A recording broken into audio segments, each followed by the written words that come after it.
Chat. Hi, chat. How are you?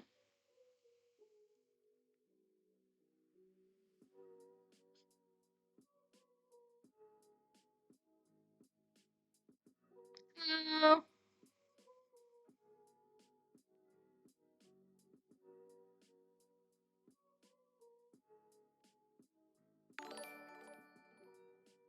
Your follow. More thing for the jar.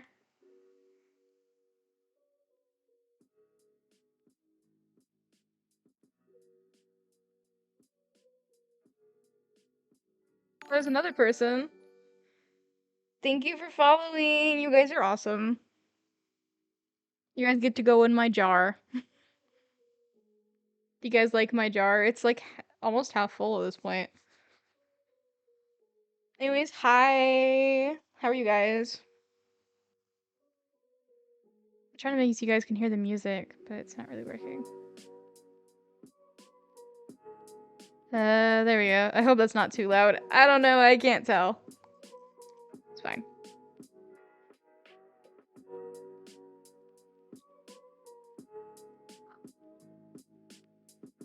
Anywho.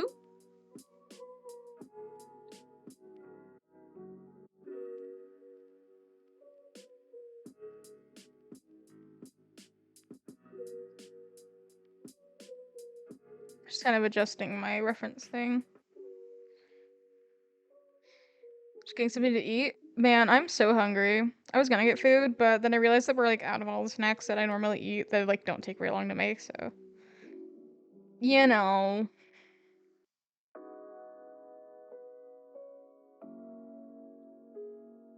Here. Two things. Two things planned. Let's see, I gotta switch.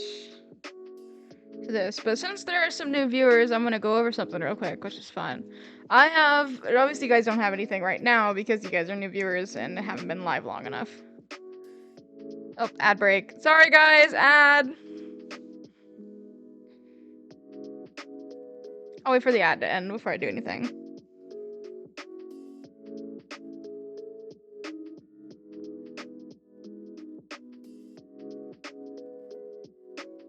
I can't do anything about the ad. Oh wait, maybe I can actually, hold on.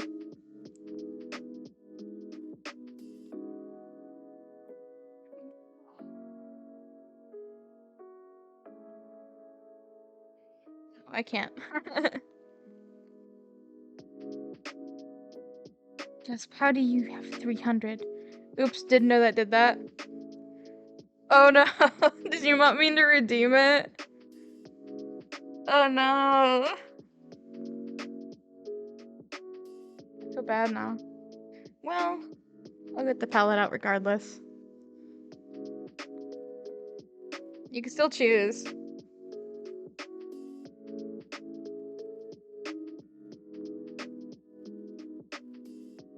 It says that there's an ad break. So you say purple, but I've got a couple different colors of purple here.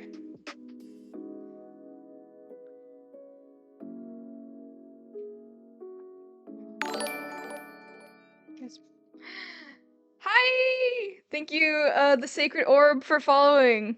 Hi! Welcome! The darkest one? Okay, yeah. You got it. Oh, black one. Thank you for the follow, I did no such thing. You guys are cool. Okay, see if I can...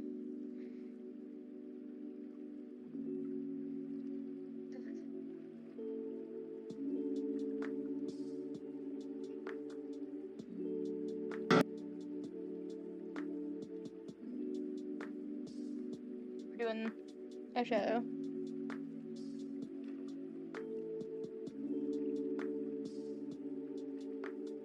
Mind you, I'm very bad at eyeshadow. So we're not doing anything fancy. Just kind of covering the lid.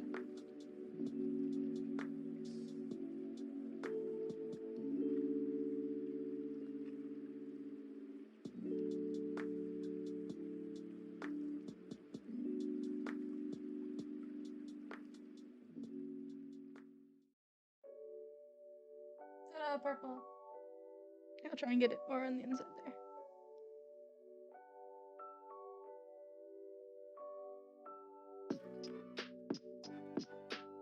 There we go, purple eyes. Oh god, I got it on my shirt. Ow. It's fine. It's fine. Okay, anyways. I have purple eyeshadow now.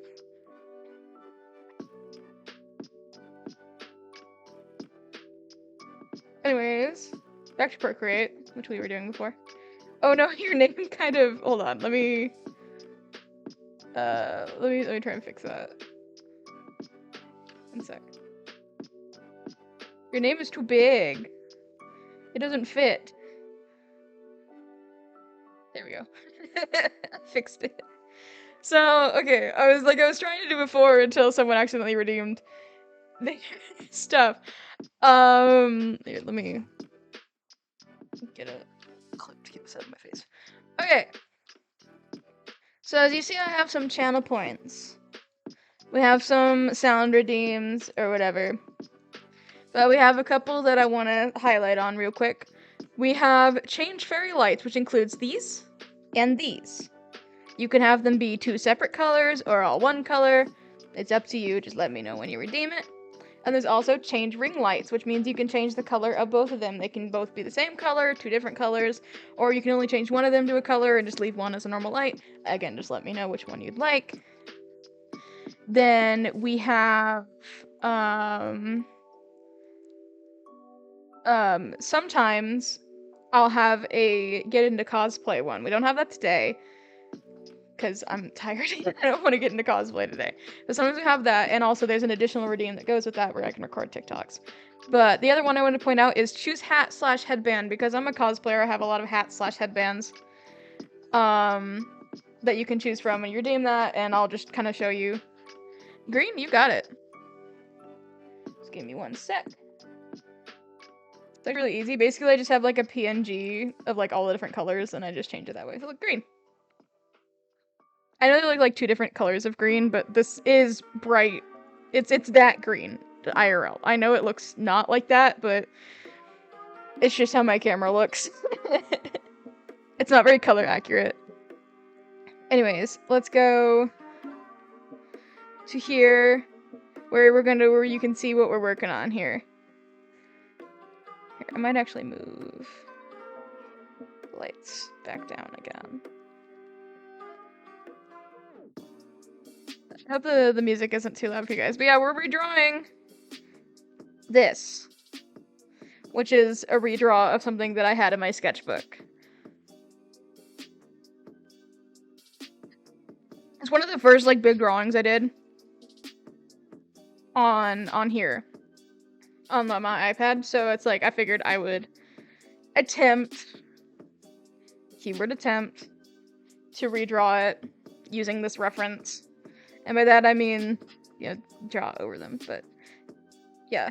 So first thing I'm gonna do is make it kind of transparent. Make sure that's like not fully in my face. This, and this is the brush I use. I use Peppermint on about, I forget what size I use. I think I'm 25. It helps if you have the opacity up. And it looks like this. This is like my line art brush. It used to be my sketch brush, now it's my line art brush because I usually do sketchy lines these days. Anyways, this is gonna be difficult because of the way that the head is facing. I don't really do stuff like this, so we're just gonna kind of see what we can do here. It's like an awkward position of the head, but that's okay. It may look really weird while we're doing this,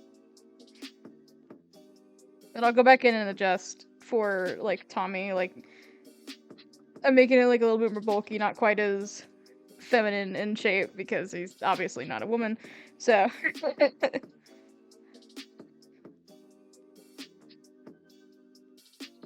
I put shoes on him, I did. So I'm just gonna do, it's gonna be a lot of like this, so I hope that's not too disorienting for you guys.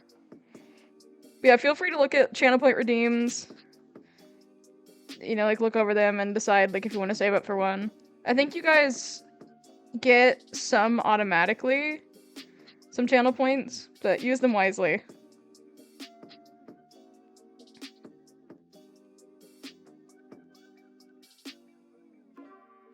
It's to see how fast I draw. But favorite part of using these references is I get to trace the hands.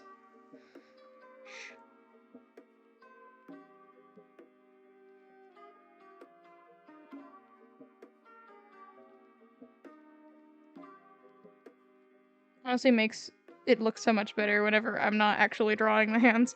And there's like one up here.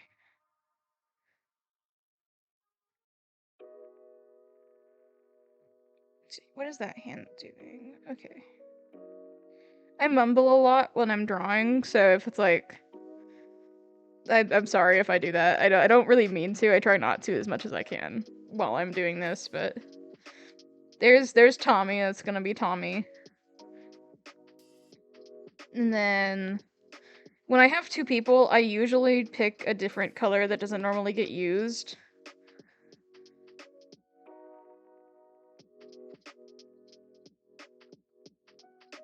This one's a bit of an awkward shape. Hold on.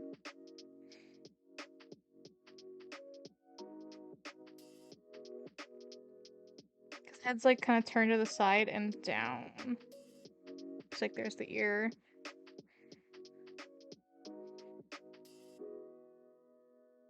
Okay. Sometimes if I have a hard time figuring out like what it looks like, I do this. turn it back to full opacity. It's like, okay, so like her neck kind of comes down a little bit.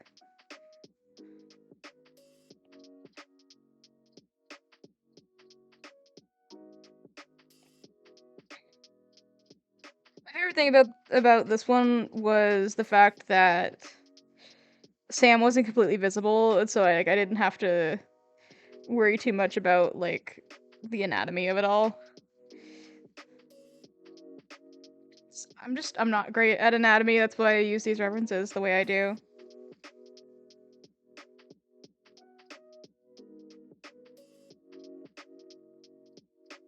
Okay, so sometimes when I'm doing this, I turn off the other one. Because like it's kind of hard to figure out what's going on here. Like which part of it is her hand and which is the other one's hand. And it's not gonna look perfect.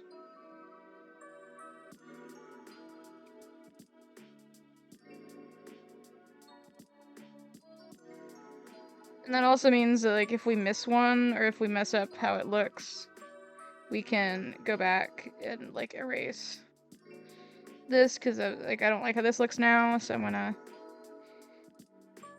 And there's another finger there that we didn't see. So now that we've got their base things, we can turn it off and kind of see how it looks without the reference. So I think that this looks okay. I'm just not super happy with how the knee looks. And so that's when I adjust it. Even if it doesn't look anatomically correct, sometimes it like kind of makes it look a little bit better if you like adjust it. It's like the leg is like folded. This is not a very easy the pose to do, which doesn't help.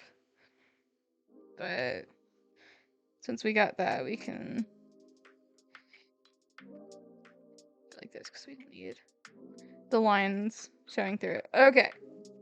So now we're at this point. This is the point we're at now. Take a drink. So, see, we should probably work on Tommy first with the head position because I want to like try and figure out where his face is gonna go. Okay, so I've never really drawn a head in this position before. Should be a bit of a learning experience. But you'll see the bottom of his nose, so his nose will look more like that. There'll be like shading on the bottom of his nose. I don't really like how big that looks, so I'm gonna go ahead and bring this back up. And we're just going to do this and like do a little bit of shading to kind of like give the idea of what it looks like to see if that looks better. Because sometimes it does. I think that definitely looks a little bit better.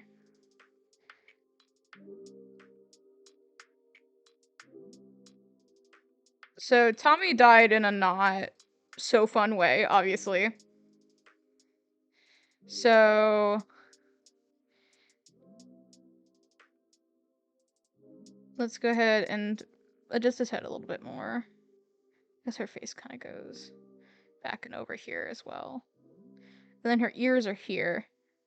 And Tommy has these like pointy ears. So that's where his ears would go. So that helps a lot where his ears are placed. I think that looks good for a mouth. I feel like, I don't know. Let's see where her nose is placed. When in doubt, just do whatever the fuck they do. So let's remove that guideline.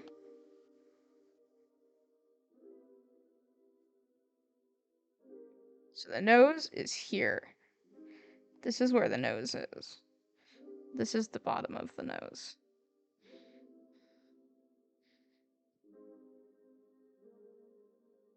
That's where the mouth is. And then the eyes are here. It looks a little bit awkward because we're going to be adjusting. So I know I said I wanted to like extend the head to make it look more like hers, but now I think because of like the weird proportions I use for my art, it doesn't look quite right. So I'm going to do this and freeform it to be a bit skinnier. Same thing with the chin. I'm going to bring it up a little bit and then take the whole head, including this. Hold on. Including this. Just scoot it down closer. His proportions might end up being a little bit weird, but I've never prided myself on being super anatomically correct. And if this pose doesn't work out, which it might not, and that's perfectly okay if it doesn't. Because, like, we don't have to have the head tilting back like this. We could have the face, we could have it, like, here. Let's do this, and then just kind of, like, erase the whole head. So instead of this, we could have it, like, just a regular head.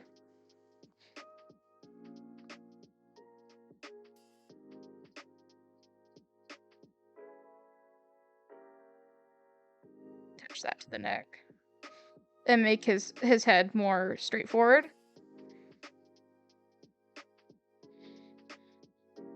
Which I think looks better to me. I mean, like, you can see his face more. The whole point the original one is that you're supposed to be able to see his face. He's kind of leaning out.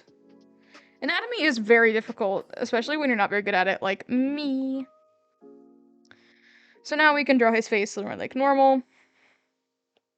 I don't know when I started drawing noses like this. But I want his mouth to be, like, slightly open.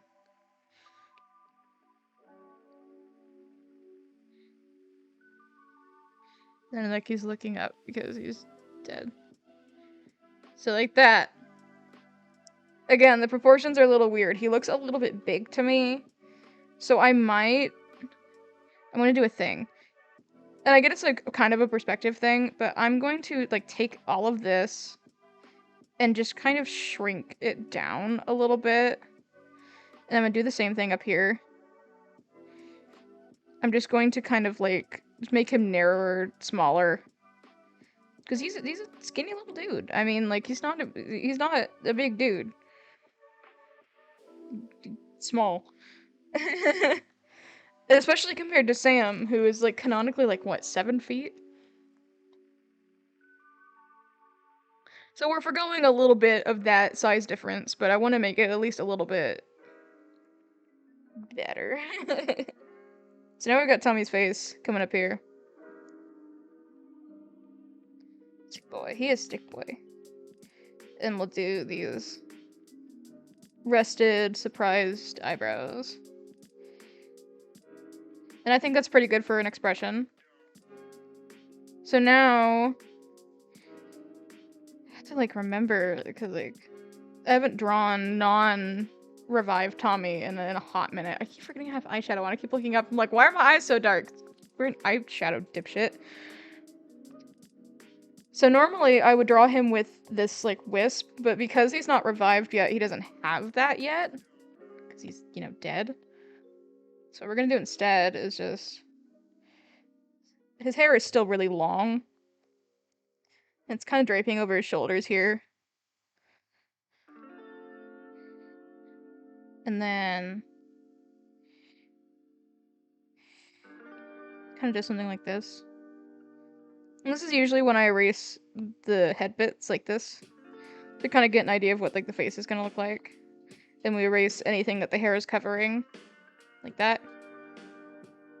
See, I think that looks really good. I forgot his ears. Gotta go back and add his ears. Forgot about this. So he already had, like, slightly pointed ears before, but, like, afterwards, they get, like, big pointy ears. So there's Tommy and his long-ass hair. Can you see how I color code my drawings, though? I always use red for the body, yellow for the face, green for the hair, and then I use this for main clothes, and this for any accessories that go over the main clothes that I want to, like, I'm drawing over and I want to be able to see the lines more clearly. Basically, I made this custom palette here,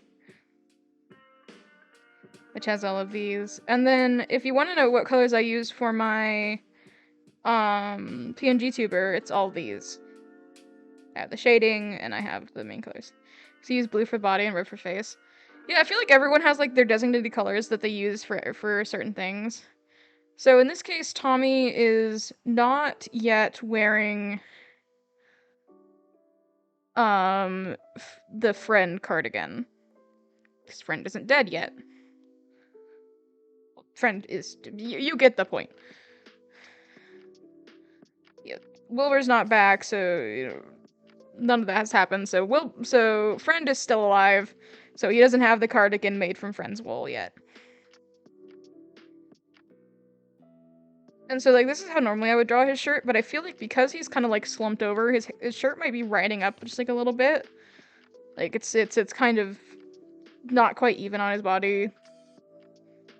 We can even have, like, one of his sleeves over here just kind of, like, rolled up a little bit. Not intentionally, but it's, like, kind of bunched because of the way that he fell over. And in the original one, I gave him this big bandage on his arm, and I think I'm gonna do that here as well.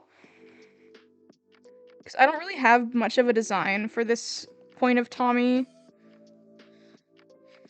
So I just kind of wing it a little bit. So there's bandages kind of wrapped around his arm. Alright. This is where it gets hard for me because I'm not used to drawing like this. So this is gonna be his pants line. That's where his pants start. And just because of like the position of the body and like how it's... Obviously it's not quite lined up anymore, but like you can kind of see how it's like... It's a little bit tricky, but we'll figure it out. We're gonna do the thing. I usually draw him as wearing some kind of like khaki shorts. Should start about here.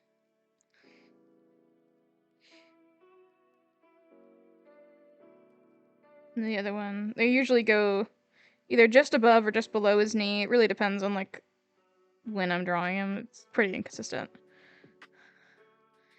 But this one is pretty easy. His clothes aren't actually that hard to draw here. That, and then I'm not very good at drawing feet, but luckily I was gonna actually move this one to be kind of more under. I was gonna make this a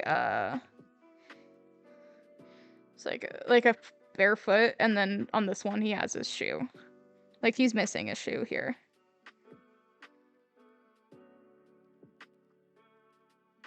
Oh, I drew that on the wrong layer. It's fine. If you ever do that, you can either erase it, or if you're like me and you're a crazy person, you can just go with it. I am a bit of a crazy person. He's wearing these like Converse-like shoes. Got these laces.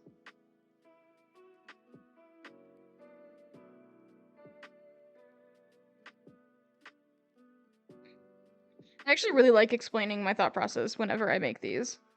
So he's got his shoes on, and he probably has some, like, socks that are kind of bunched up a little bit. On one. And we don't even have to make this, like, a barefoot. We can just make it so, like, he's only wearing a sock. He's missing a shoe. I don't know, maybe Dream threw it into the lava when they were stuck together. Who knows what happened to it. But he's just wearing a sock. She might be saying, oh, you put it on the wrong layer again. It's fine. See, look, I fixed it. All fixed. He stole his kicks. He stole his kicks, guys. Oh my god. Honestly, me too. I definitely would. He's a piece of shit. No, he's just an annoying kid. Whatever. And then usually here is when I go through and it's like these lines aren't visible because of the clothes. This line's not going to be super visible. Doing the knee is a little bit difficult. I usually like erase a little bit of these lines. And if any lines like that are messy, I'll erase them and go back over and make them look a little bit nicer.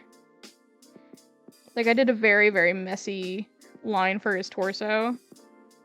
So I'll often go back and redo it if it looks a little too messy. Because I do like the sketchy look, don't get me wrong, but it doesn't always translate very well to like a good drawing. Dreaming new shoes, can't go to the store all that often, I guess. Right? And now because these are here, we can erase some of our lines. Except... so let's do this.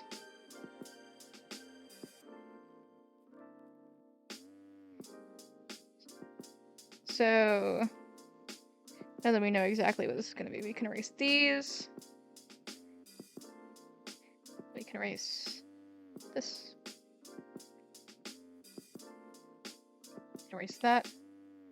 And then on here, we can erase these. Okay, and let's keep going on erasing all these unneeded lines.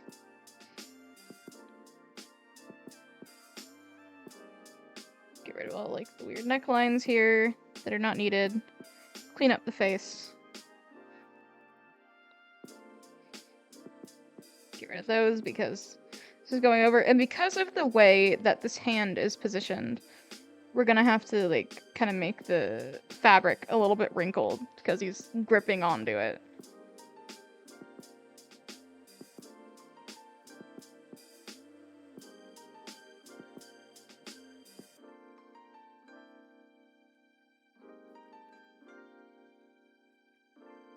So there's Tommy, more or less. And now whenever I have these two characters things, oftentimes I'll go ahead and merge all my layers down, and I duplicate them 3 or 4 times to make the lines really thick. Then I go up here, hue, saturation, and brightness, and I turn it black. So I can get an idea of how it looks. Now I look up here, and the hair is really thin. So then I go to a separate layer, and I'll go back over the pieces that I think are too thin. So like, this is a little bit too thin. I want thicker lines up here. Can I go back over this? This I didn't really finish out the curve like I meant to. Not connecting lines. And then I do the same thing. I duplicate it 3 or 4 times. If I did it 4 times before, then I do it 4 times here. Make it all black. And then merge it down with the rest. So now he's kind of looking more... yeah.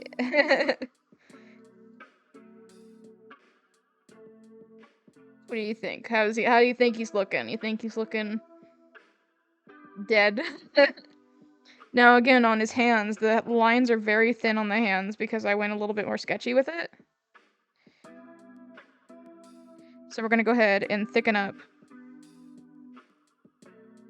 some of these lines to make it look a little bit nicer.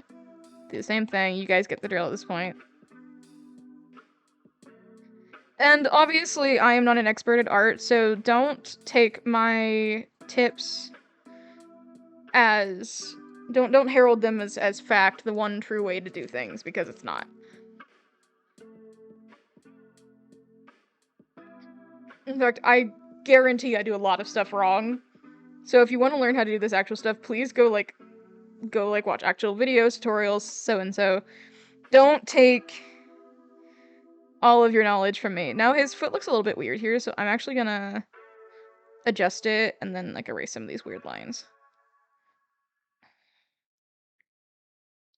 I feel like it was in a weird position, and his leg also seems to be in a bit of a weird position because of the way that it is lined up on the inside. But it's fine. Don't worry about it. We got Tommy done. So now we're gonna go over to Sam. Now my Sam design has changed tiny bit. And normally I draw him in this centaur form, but instead we can kind of simplify it. So what we're gonna do is we're gonna go to my gallery here. You guys get to see a little bit of sneak peek of some of the other stuff. So this is what my Sam design normally looks like. But all we're gonna do is we're just going to kind of grab his upper half here. Like so. See that there's an ad, that's okay. And we're just gonna paste it in and use it kind of as a reference. So, since he's not full creeper, in this version that we're going to be drawing, we're gonna just kind of use the way his hair looks. So I'm gonna just go, boop. We're gonna use the same ears. So there's an ad break, but it seems like you guys don't get ads, and I can't figure out why. And we're probably gonna give him back these scars, because whenever I drew him here, I didn't draw him with any scars. But I went very, very sketchy with Sam's design here, so I'm going to, now that we have Tommy in black, we can actually kind of go over and make him look a little bit nicer line-wise.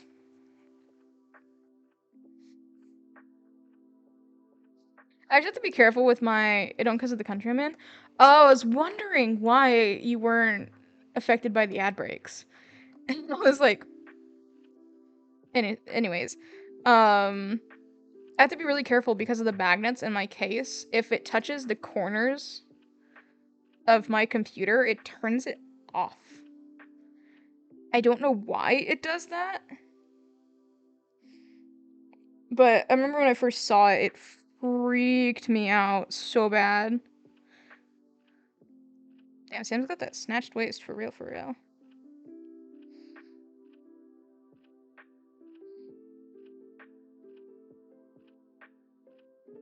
And Sam has these, normally these like kind of pointy claw-like fingers. But we're kind of not doing that. We're giving him these regular fingers because I don't feel like redrawing them to be anatomically correct. We're gonna get his weird ass knee down here. And then we're gonna get here. Coming up.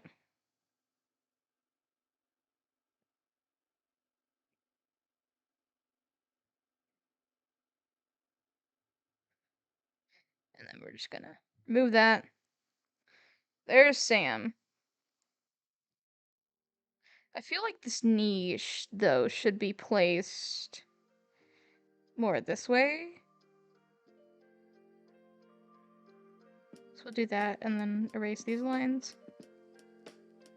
Fluffy Creeper's one. Yeah, he's a big fluffy boy, but it kind of, because I draw him as a centaur, it doesn't really work here, sadly. So we're humanizing him a little bit more. I will, however, give him those ears. Because those are unrelated to being a full creeper. That's just the ears that he has as a creeper. Trying to do them justice.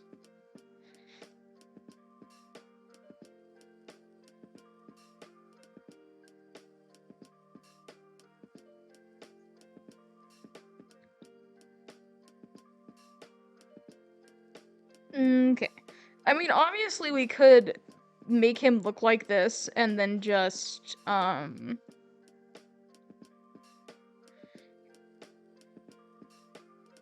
I trying to say? And just make it so he's not a centaur. It doesn't really matter. I imagine, like, there's some variation here, but I mean, it's up to, like, if you guys think that would still look good. I don't know. What do you guys think I should do? Should I go for more of this, like I did up here? Or should I go for this?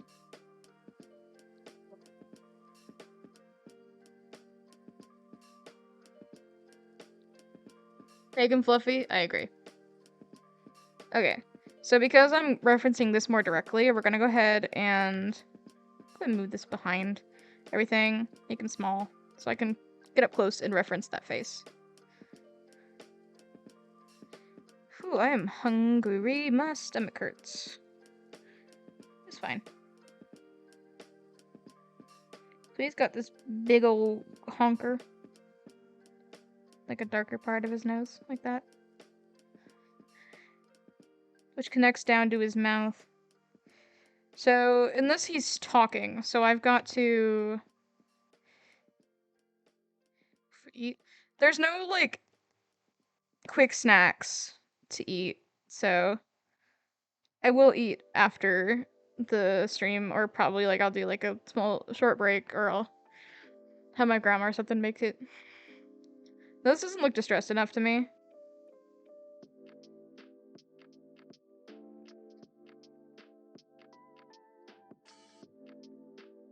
So normally he's got these really relaxed eyes, but here, because he's shocked, you know, we're gonna make him wide open. And obviously his eyes are normally dark like this. I think the eyes here are a little too close together. So I'm gonna go ahead and scoot this one back. Yeah, I had Cheez-Its last night, and I accidentally finished the whole box. Not that there was too many left, but I was supposed to save it. And I didn't. This guy's a big old honker. Oh, my dog's barking up there. Oh my god. He's so loud.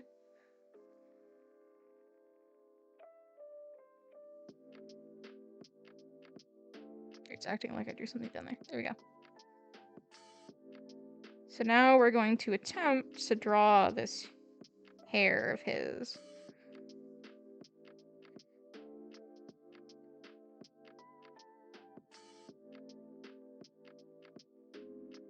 Which is hard considering part of it has been concealed by the crown that he wears. You know, we make do.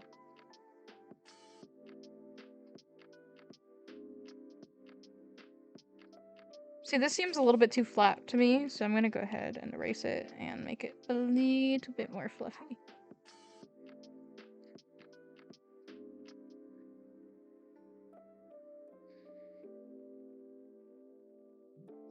Got that going on, got this. Then his hair kind of goes like that. So we can erase the extra hair bits. Now, it looks a little awkward, and I think it's because his face is so rounded on the bottom, and this isn't. It's got a more square shape, so I'm gonna see if I can't fix that.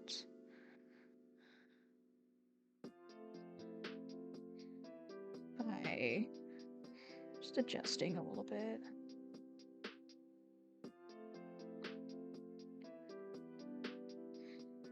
Kind of rounding it more here. Not quite. Okay, hold on.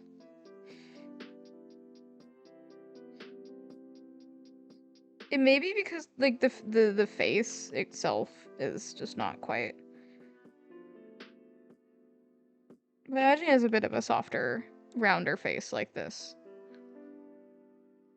And it may be because you can't see his neck. That could also be part of the issue here, is that like his neck is not visible, and so it kind of messes with how the face looks. So maybe it's better to put a little. I think that's it. And also his head just feels like a little bit too big to me. So what we're gonna do is we're gonna select all of these. And we're just gonna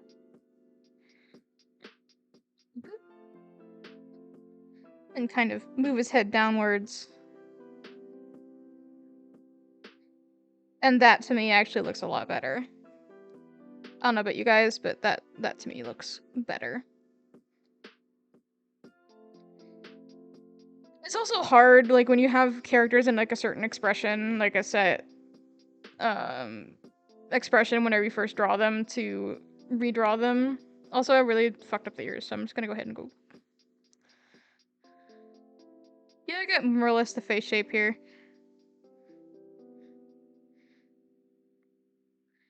When in doubt, just trace over your own damn drawing.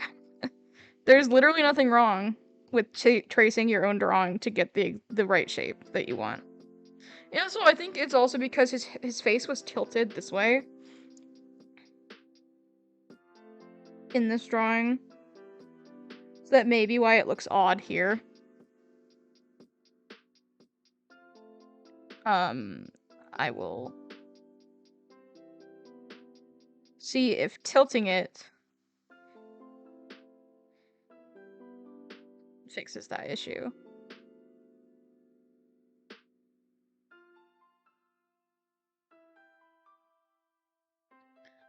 Yeah, it kind of does, I guess. I'm fine. I want to be miserable tomorrow. If you guys don't know, I have a doctor's appointment, and we don't know if we're going to, but there's a chance I might have to do, that I might get my blood drawn, and when you get your blood drawn, you have to not eat for 12 hours beforehand.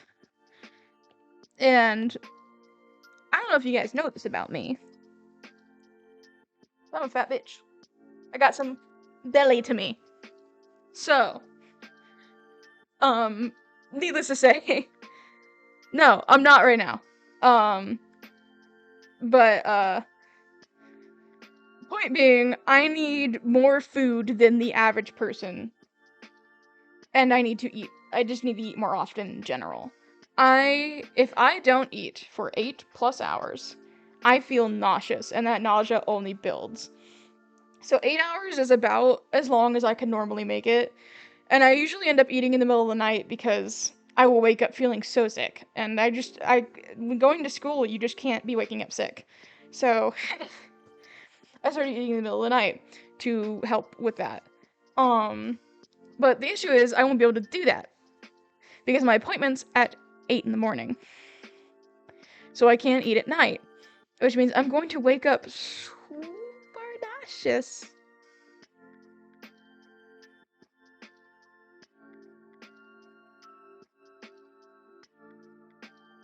And that nausea is only going to build, not only as I get to the appointment, but throughout the appointment. It's just going to get worse and worse.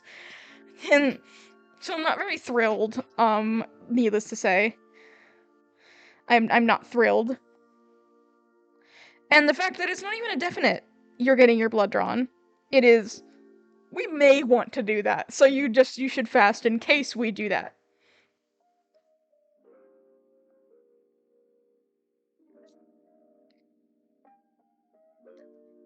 Putting on my hat, because I look cute with it on.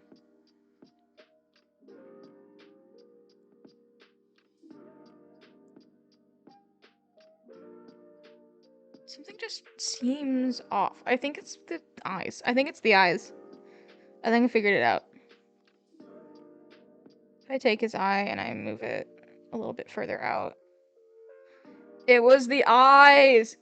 Guys, it was his eye! It was too close, look.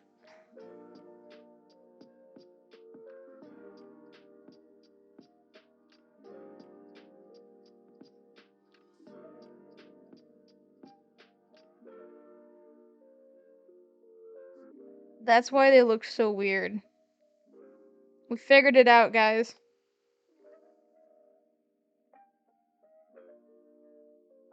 I'm alright. I'll be alright.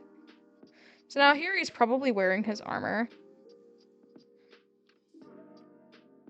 So normally I draw this as gold armor, as you can see. But in this case, he's probably wearing his netherite armor because he is doing warden stuff. So we're gonna draw the armor the same way I normally draw it.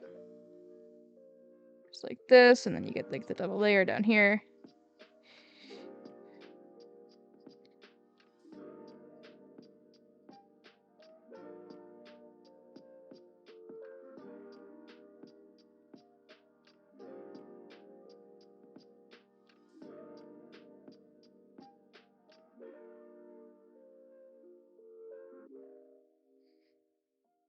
He's wearing his armor here.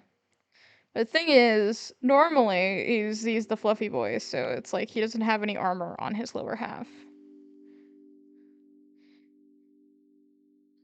And here, we're just gonna do a strap like he has like an elbow bit of armor that you just can't see because of it being hidden behind him. So I think that's good. The ear is gonna be covering this bit of armor. And we're just gonna go ahead and fix up this line here. Alright, so that is Sam more or less finished as well, line art wise. I'm just gonna do some last minute cleanups before we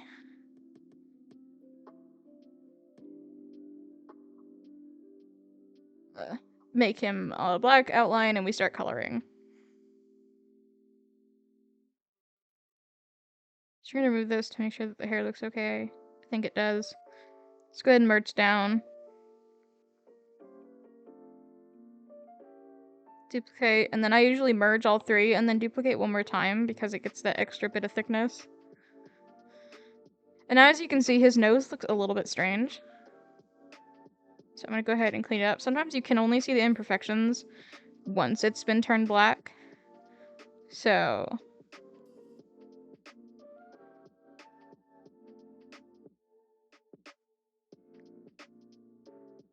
Tommy, like down here, I forgot to like kind of clean up his arm a little bit.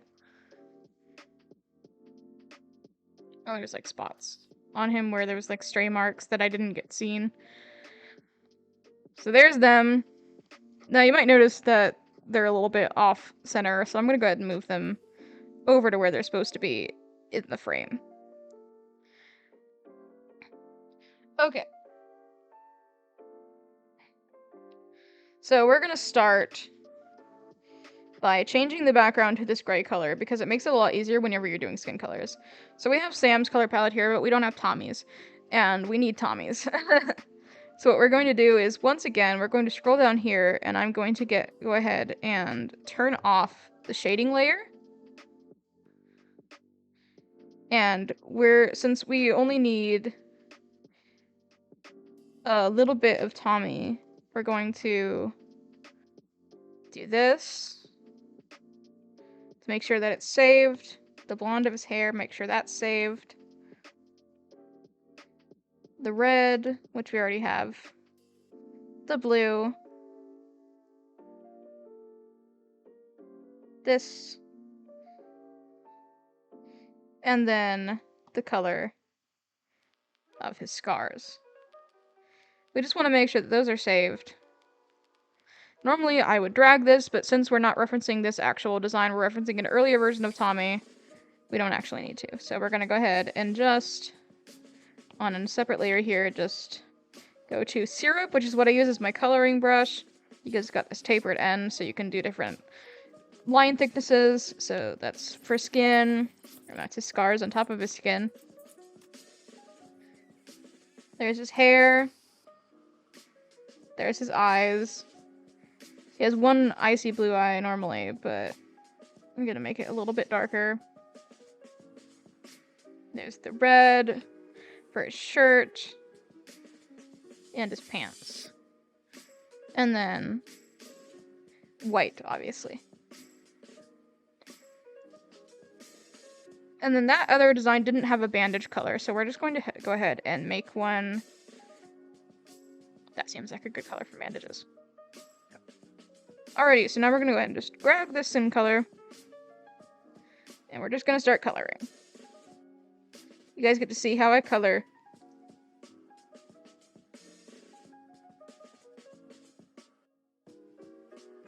I don't know exactly what you would call this method.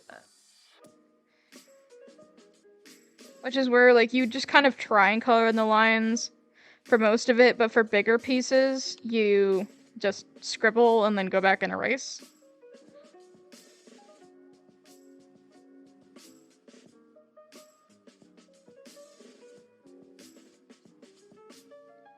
And then for, like, stuff like this, like where I covered the eyes, once I finish the face, I usually go back and erase. And same with his mouth.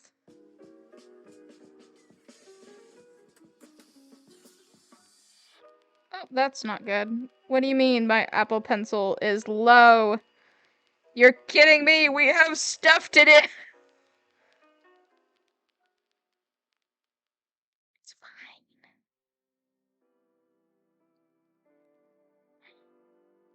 One thing I dislike about how Apple Pencils work is that there's no way to actually tell the battery life until it's low.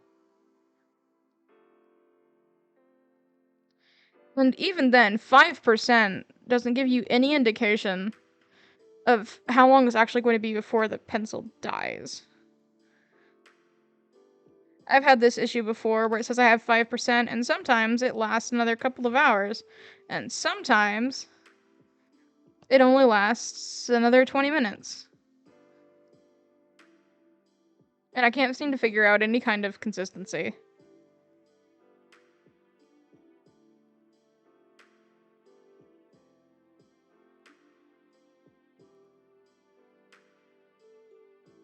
By the way, don't draw the way I'm drawing. I'm doing this for stream purposes. Don't do what I'm doing. Which is bending your wrist like this to draw. Don't do that.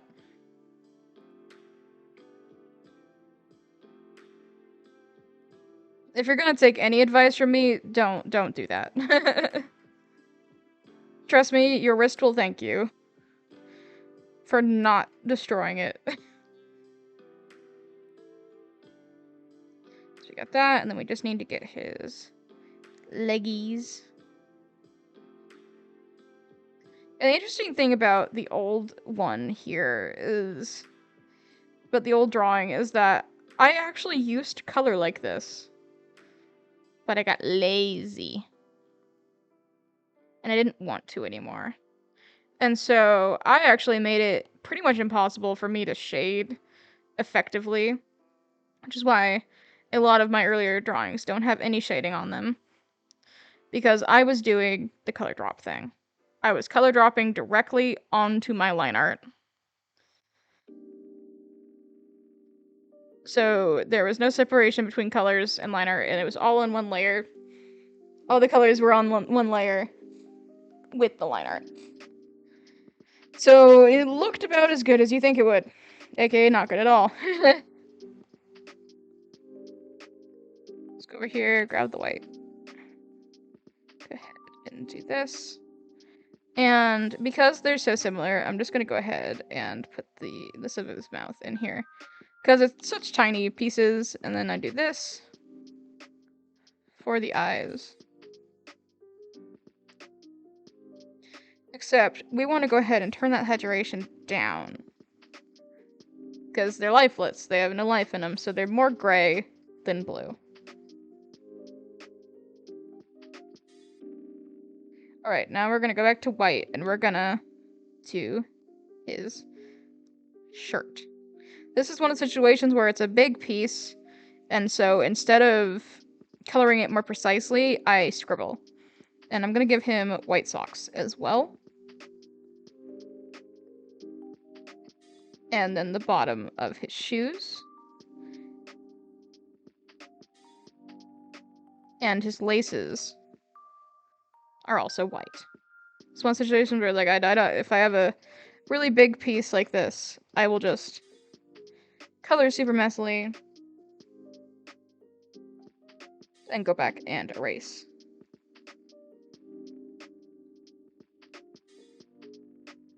In my opinion, it seems a lot faster with these bigger pieces than going and making sure, like, that you're in the lines. So now once I get to, like, how to do the red details on Tommy's shirt, there are a couple ways to do it. I'm doing, one way, but there is another way to do it. So obviously he's got the red sleeves, and then he's got, like, these bits, right? So one way you could do it is you color the sleeves, something like that, right? And then you go on top. And you do this, and you color it in. Right. How it's supposed to be colored in. Color outside the lines, and then you just do a clipping mask, so it sticks to the white. So that's one way you could do it. Or you could be a weirdo and do it the way I'm doing it, which is just to draw it by hand and stay inside the lines. It's honestly up to you the way you want to do it. There's two methods. And probably more, but those are the two that I usually use. comes to this. Using clipping mask is actually really, really useful. I didn't utilize them nearly enough early on, so I recommend using them when applicable, because they're super useful.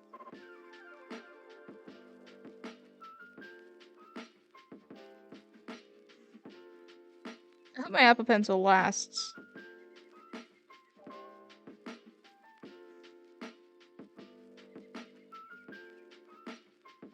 Because, like, I think I could maybe do the shading without the pencil, but I'm not quite as sure about the background.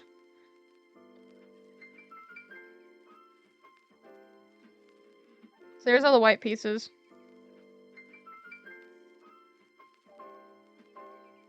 So this is another instance where I'm going to be very strange. I'm gonna do the red parts like this.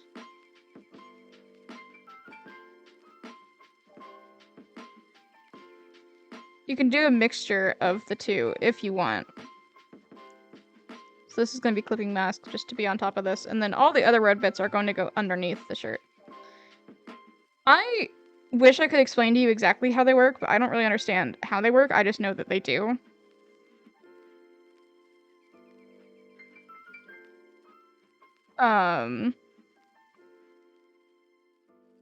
But from what I understand, at least in the way that they work, is that, like, if you color, like you just saw, like, if I unclipping mask this, it is out of the lines, right? So it takes whatever layer is under it and kind of cuts out everything that isn't on whatever's under it. So, like, there was no white, there was no color over here, right? So it just removed that because there's nothing for it to, like, mesh down onto, if that makes any sense. That's kind of how I understand it works. But I'm sure, like, someone who's a little bit more articulate than me could explain it better. This is why I'm not a teacher, is because I'm just not the best. Also, this made me realize I forgot to color his belly. So we're gonna go ahead and go back to here. So I forgot that we left some of his belly exposed because his shirt has ridden up from the way that he fell. So make sure that we get that. Okay. Next up, we're going to color his pants, which is an easy one.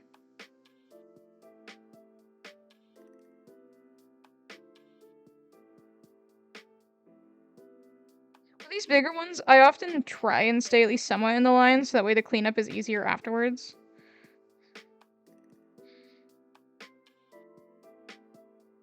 Gotta go for now. Have a good stream. Okay, bye!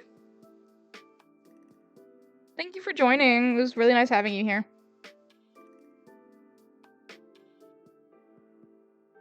Tidy season for this project was done. Yeah, I'll definitely post it in the server. Okay. So now we're doing Tommy's blonde hair, and we also just missed a spot here.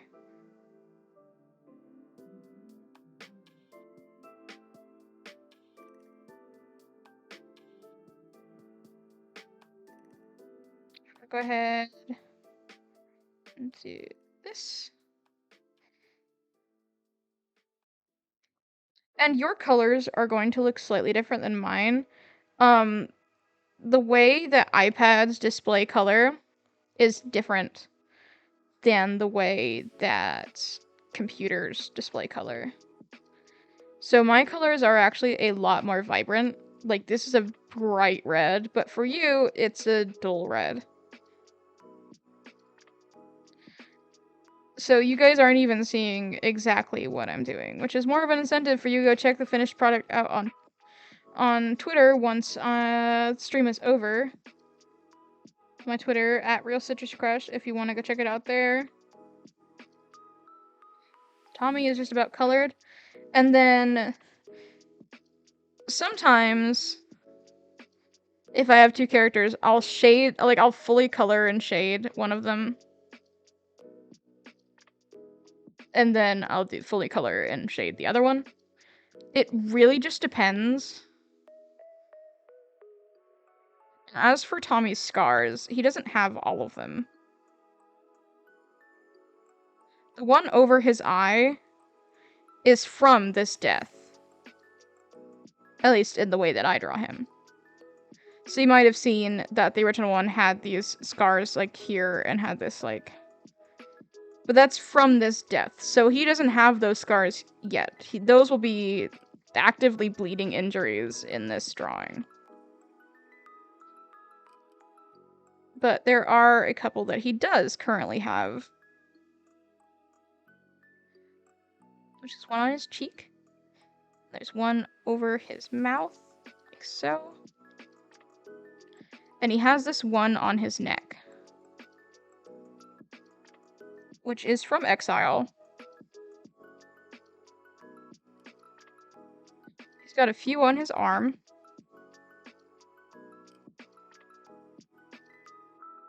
Hold.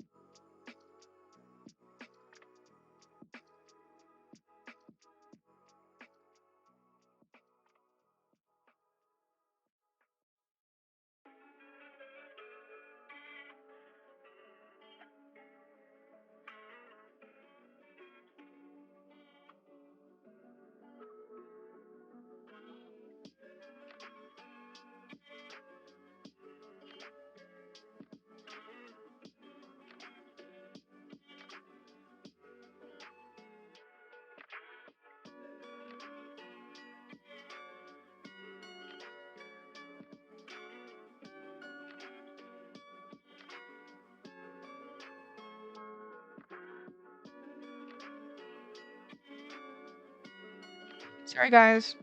I was interrupted. But he has this, like, the last type scar that's on his arm here.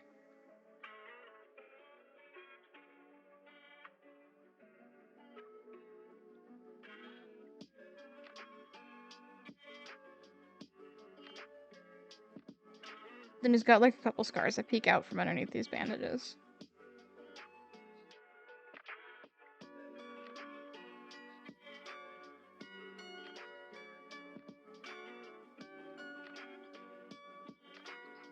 And then down here, he's also got a couple more that peek out. These are injuries from Dream during Exile. The way I saw it is that one time Tommy tried to escape. And he got caught. So, one of the reasons why he wears his socks up so high is because he's got a bunch of scars down here of Dream slashing at his legs to make sure he doesn't escape. And then he's got a blast scar on his side. Right here. Oops. It means I didn't close up the... Alright, so that's all of Tommy's scars. So now we're gonna go ahead and shade him, I think. Oh, wait. No, I can do the lighting afterwards, it's fine. So the way that this composition is going to work, as you can kind of see up here, is that there is lava beneath them because they're at the edge of the thing. So what we're going to do to kind of mimic this light source is just kind of do that. So the light source is coming from down here, so everything up here is going to be shadowed, everything down here is going to be lit up. And we'll do orange lighting effects when we actually draw the lava and such. First thing we're going to do is I always do alpha lock whenever I am shading. So back here, this arm is going to be entirely in shadow because it is being held back and away from the lava. Same thing with this ear. And then half of his face is going to be in shadow. Now, obviously, again, I'm not an expert artist by any means, so I may not be entirely accurate with my assessment of where lighting is supposed to be placed. So if you want like proper lighting tutorials, I suggest you go check out YouTube or actual artists who are not just casual artists like me, because I'm by no means an expert. So this is about where the lighting would be showing, and then I think that his stomach would be mostly shrouded in shadow. And then I use, from my blend, I use a medium airbrushing at varying sizes to capture the effect that I want. And we're also going to do like a little shadow here, which I forgot to do. And if you do shape shadows like this, you want to try and make sure that they stay more or less in the shape that you made them. So that's Tommy's skin shaded. Now you may notice that these scars are not shaded, so what we're going to do is we're going to go up here and alpha lock these. And anywhere that a scar is shrouded in shadow, we're going to color over it, like so.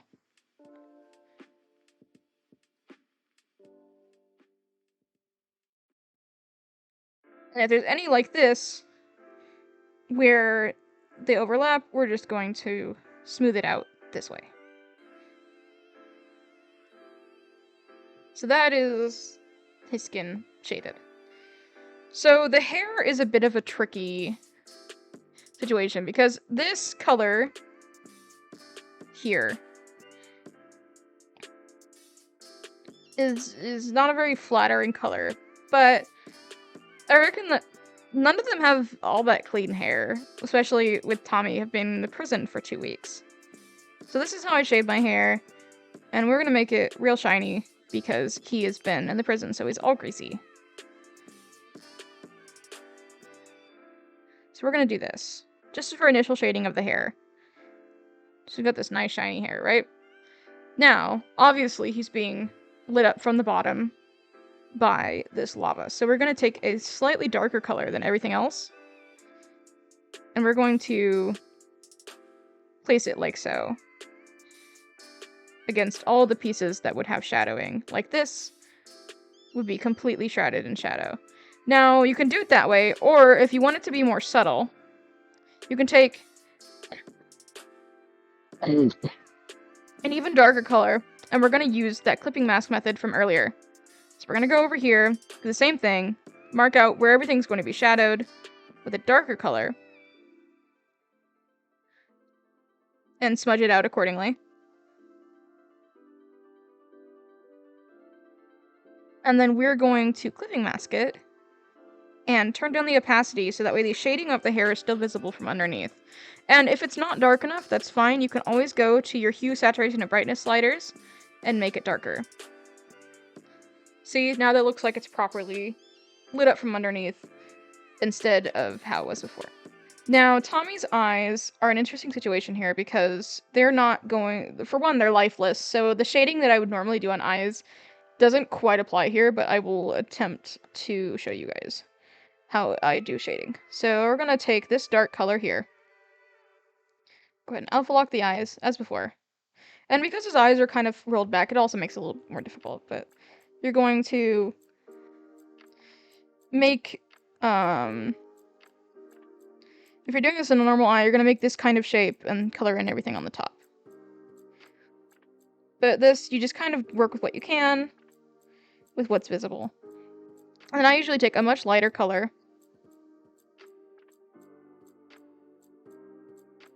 Sometimes even white if you need to. And then I kind of smudge it around a little bit until it's a little bit more blended. Now, normally, at this point, I would add in a pupil, which is much darker.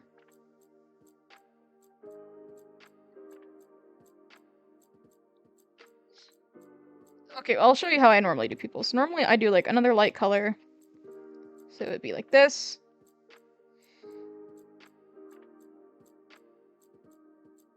And then underneath would be this darker color. Like this. But because Tommy is pretty much lifeless, he doesn't have the pupils in his eyes, so it's supposed to look like there's really no life going on there. Now, once again, we have the shadowing thing. We don't want to lose that shading on the eye. So we're going to do this. And we're going to clippy mask it. Go ahead and smudge it out a little bit on this eye. And we're going to make it slightly... that. So it's supposed to look like his eyes are completely lifeless. And another thing that we're going to do here is an interesting thing. Is we are going to, because his eye is injured, he's got kind of like bloody bloodshot eyes.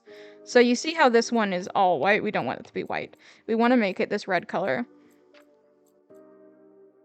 And it's going to be a little bit more gruesome. So if any kind of like gore, even like subtle gore bothers you, I would not watch this part because I'm going to be extra zoomed in doing in a bunch of details like so. Because he was attacked directly here. This is exactly where he was attacked. On his face. So his eye is not looking great, obviously. And I'm going to go ahead and do like some dark shading around the pupil as well. And then go back and do these lines. So his eye is not looking great. And then on top of it, because of we want his skin, we're going to kind of wing it a little bit.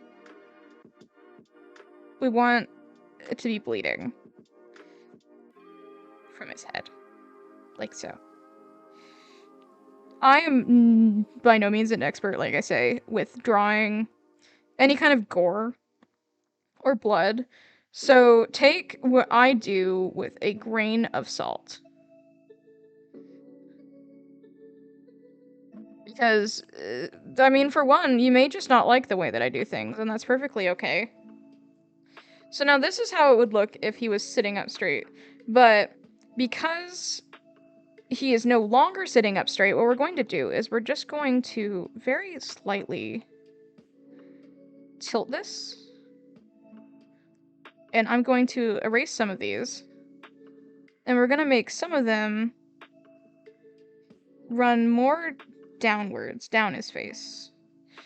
It's kind of dripped and started to pool around his ears. Like so. Now, this doesn't look super good, so I think we're going to go ahead and redo it. But you guys get the basic idea of how I'm attempting to do this. So we want a more slanted approach like this.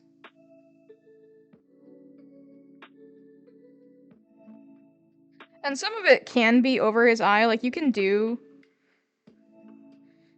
like this. This looks fine. I just think it would also look better if he's got some blood running down. And dripping, because, you know, he's not looking great. But I think for simplicity's sake, we're not going to worry too much about the gravity. And I'm going to show you how I shade blood. So we're going to take this much darker color right here. We're going to kind of give it like rounded shading, like so. Kind of make it all around shaded. And you just want to like smudge it, like just a little bit. You don't want it to be super smudged. And then you're going to take a lighter color like this. And you're going to make these like shiny bits. Cuz blood is shiny. That's what blood does. It's very shiny in nature. Now obviously having it out like that doesn't look quite right. Now if that still doesn't look right to you, you can make even lighter, thinner spots. Like this, and smudge them by tapping. See, that to me looks like he's got blood on his face. Now, another thing that's going to have happened here is that he's going to look a little bit bruised. Because it's been a minute since Dream actually did it. So we're going to take this kind of splotchy mess and we're gonna do like a little bit of Gaussian blur. Except I forgot it's on this layer. Hold on. Let me fix that. I want to make sure they're not on the same layer. We're gonna cut and paste. Just do like a little bit of Gaussian blur to make it a little bit more smudged, and then just kind of do this so it's like a smudge on his face. Now, it's kind of hard to get the correct color that you want, so you want to turn down the saturation a little bit. And you don't want it to be fully opaque. You want to turn down the opacity a little bit. And then you want to get this like reddish color, dark red, and do kind of the same thing. This is how I draw my bruises. Obviously, not everyone's going to draw them the same way I do. And you don't want it to be perfectly round. You want it to be a little bit messed up. You want it to be like it's kind of spread. And again, make it slightly less opaque. So now it kind of looks like he's been bruised, and then you just if you're too lazy to, like me, and you don't want to keep messing with it, you can actually just kind of move it around, shape it how you want. So like we'll say like he has a big ol' we can adjust it like this. You know, add more bruise to it.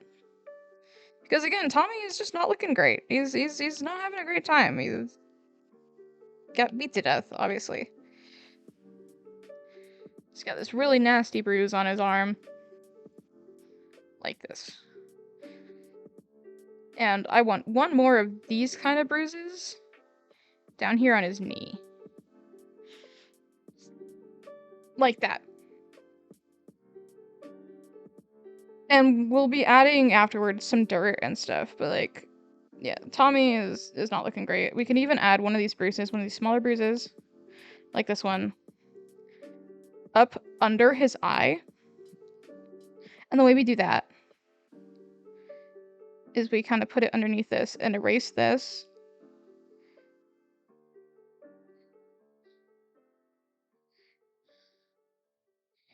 And then we just smudge it out to where we want it to be.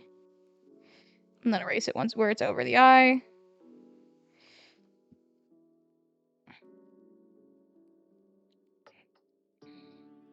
So yeah, he's not looking super good. He's having a rough time. Obviously. So now that we've kind of gone with all of this, we're going to go ahead and do the eye shading. And there's going to be some blood running out of his mouth as well in a minute. So for this, I would normally do a blue shading, but because of the way that his eyes are shaded, like it's supposed to look kind of more bloodshot, I'm going to do a pink shading for his eyes. And now for his, so like we want more of this blood, right? So we're gonna go ahead and just duplicate it and kind of bring it down here and resize it and shape it the way that we want. So I don't want all of this, but I do want another one of these. So we're gonna go copy and paste. We're gonna move it there. And that's what we want. I hope this is acceptable for Twitch. Hopefully this doesn't get deleted. Fingers crossed. Now if you'll actually give me a moment, I'm going to text my grandfather.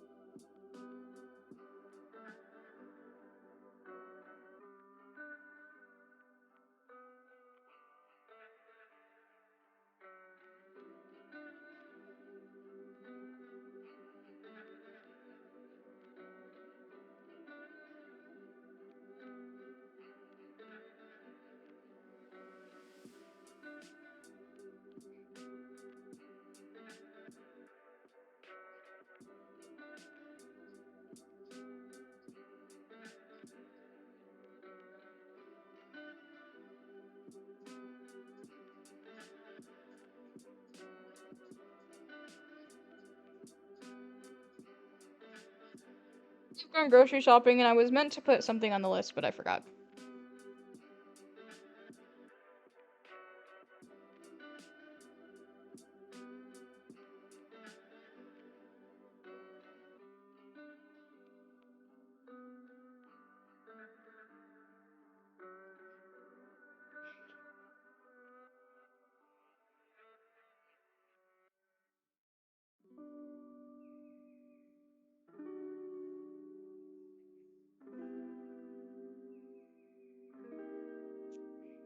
Okay, and I'm gonna send it to my mom.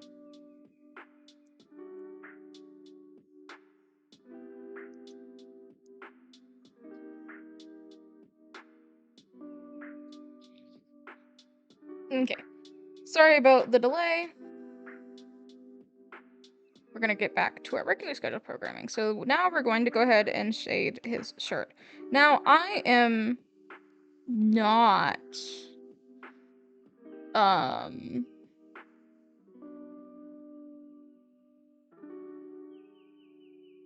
very good at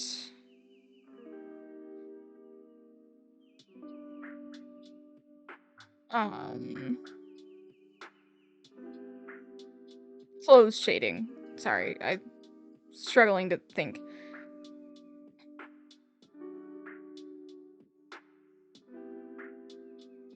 Yeah, I'm just not super good at it, so don't at all take the way that I do things as the way to do them. So there's going to be a lot more dramatic shading here. So we're going to go ahead and do this. And then we're going to go ahead and alpha lock this as well to get the rest of it. So he's being very dramatically shaded at the moment. So even though these are technically behind and should be shaded, they're not going to be because of where it's placed. We're going to do that. And we're going to go ahead and very dramatically shade his shoes as well.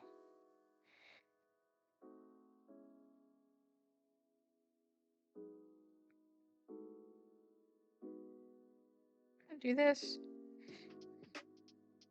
And then come up here and smooth that out as well.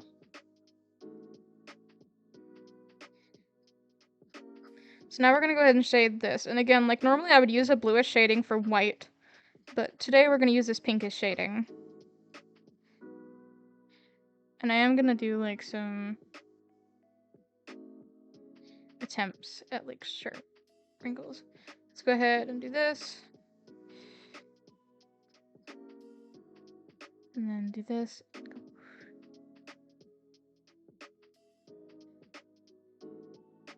And then down here, we're going to do the same thing with this very dramatic shading.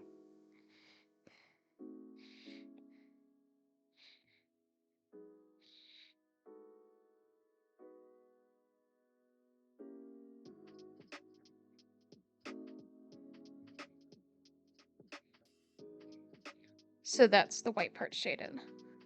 And we can start to merge things down if you want to. This is usually where I start to merge my layers downwards if I don't plan on adding in anything else.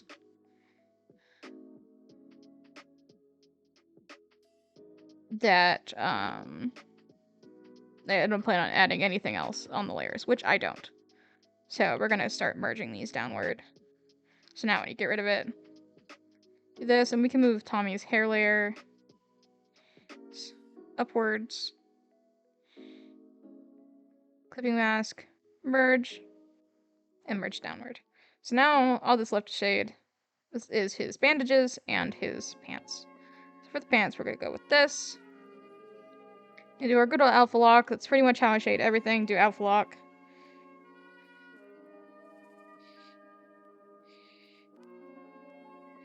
So a lot of this, in terms of the lighting and stuff, I am kind of just winging it.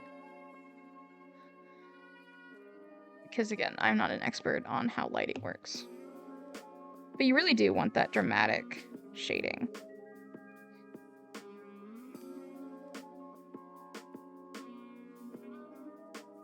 So there's Tommy. So now, if we kind of do like a prototype of the background here, we're going to go ahead and do our studio pen, which doesn't have the tapered tip quite as much. it's better for straight lines. So they're going to be sitting probably further up. And we want it to be a straight line. So let's go ahead and grab them and move them kind of closer up to where they're going to be. And we're going to move this down here. And then back here is going to be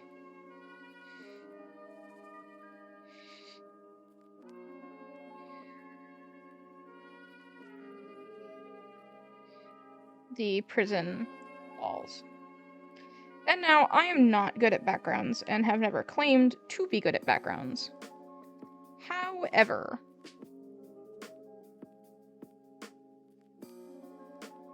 this is a pretty rudimentary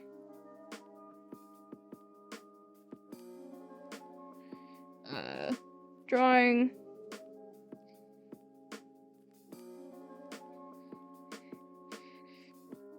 So I do not see it as needing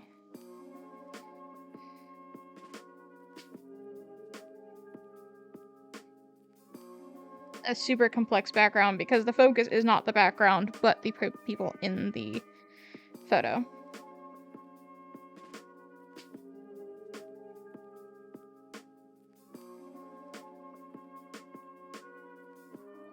Now, if you do something like this and you're trying to do this perspective shot and you find that it is not even, you can erase your part over here that is uneven. And just grab this, do this, and do copy, and paste, and flip horizontal. Just drag it over here. And if the line doesn't reach, just make it reach. So now we've put them in an actual physical environment, more or less. Now, I actually did want Tommy's shoe to be hanging over the side just a little bit. So we're going to move them a little bit further down in the space. Now I've just noticed that these are on the same layer because I selected them that way. So we're going to go ahead and deselect them. So this is about where they're going to be placed in the room. Maybe a little bit to the left. So Tommy's shoe is hanging slightly over the side. And down here is where the lava is going to be. So now that they're in a more physical space, we can start to imagine how the shadows on Tommy's body are going to work. So we are going to do a fill layer and a clipping mask. We're going to make it not quite so dark. So now, for my eraser, I use a hard airbrush, but that's not what we want here. We want something soft, so we can do softer edges on the shadows. So we're just going to do that, and then slowly, slightly erase where light will be hitting.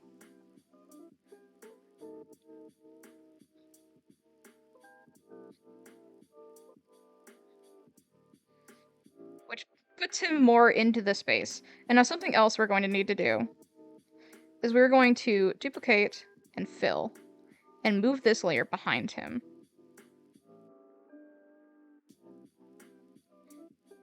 So this is going to be a slightly difficult thing, and this is not something I normally do, so I would not recommend doing it the way I'm doing. So, because this part of his shadow is not going to be visible, we're just going to... Because this is also not going to be visible because of the way it's going to be, we're going to remove that. And we're also going to just very lightly remove where the light is going to remove his shadow because of the harsh lighting. And now we're going to un-alpha lock and do just a very slight blur. About 11% should do it. And turn it to anywhere between 40 and 50%. And then you get this kind of shadow look to make it look like he's actually in the space. And not just kind of floating there. Obviously, you don't have to do a clipping mask here. You can do it this way, but it doesn't really look as good if you ask me. So that's a good way to do it.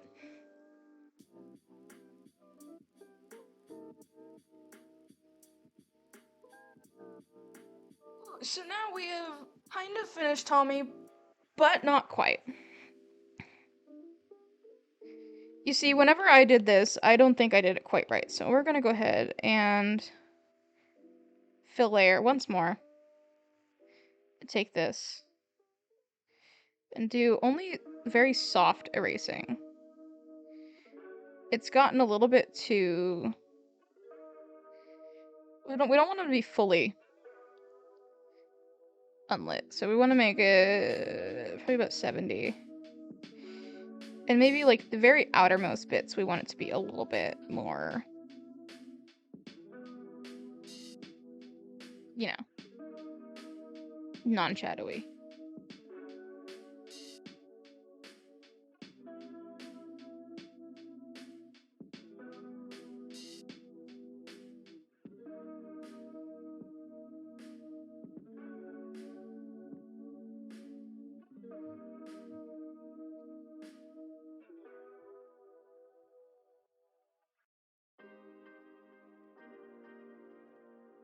Okay, so now something that I do whenever I have things like this is the other side of this, I do a white line or yellow. In this case, we might want to go with a more yellowish light because the light from the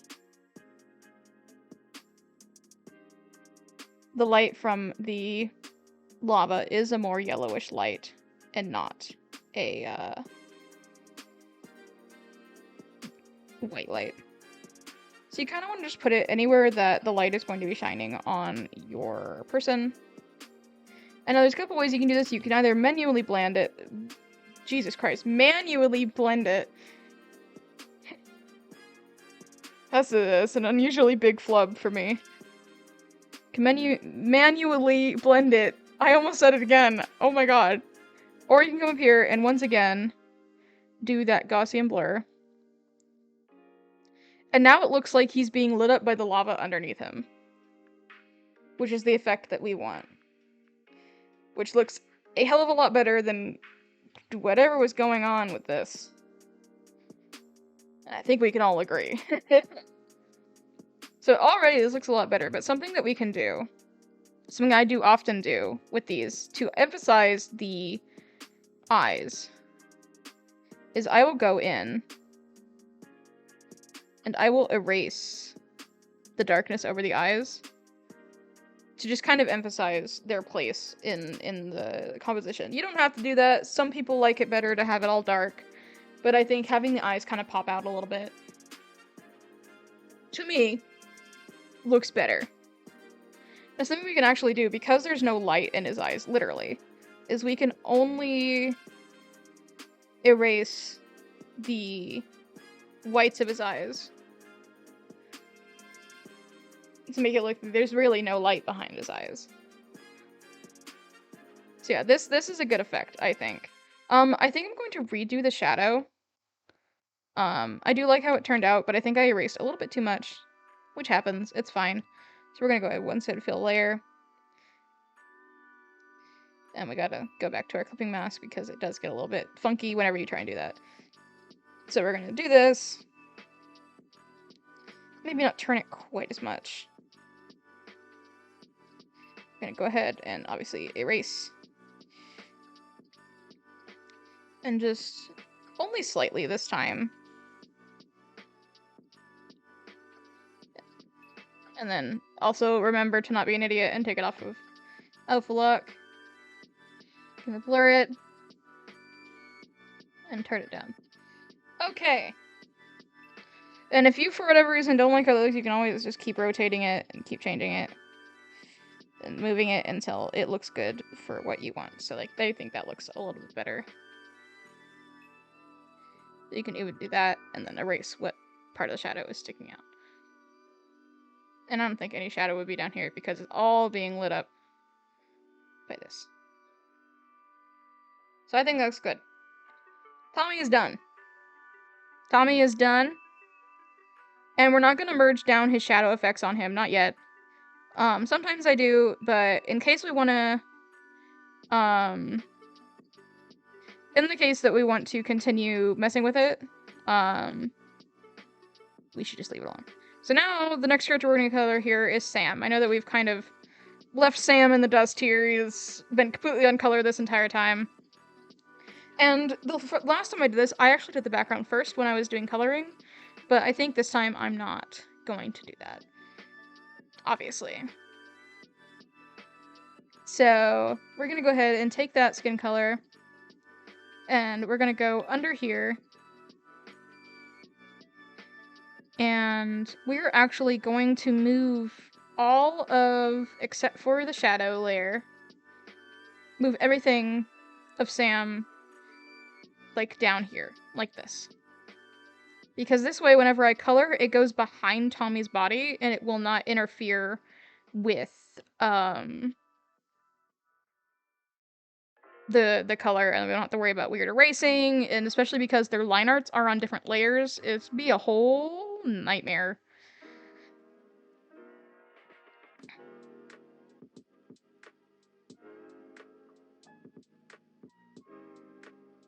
So we're gonna go ahead, and I'm not gonna explain much about what I do with him, because his process is largely the same. The only thing I am going to explain, I think, is how I do this texture, because we do have a little bit of that texture to do down here, and how to do the armor shine, because I know that some people may want to know how to do that.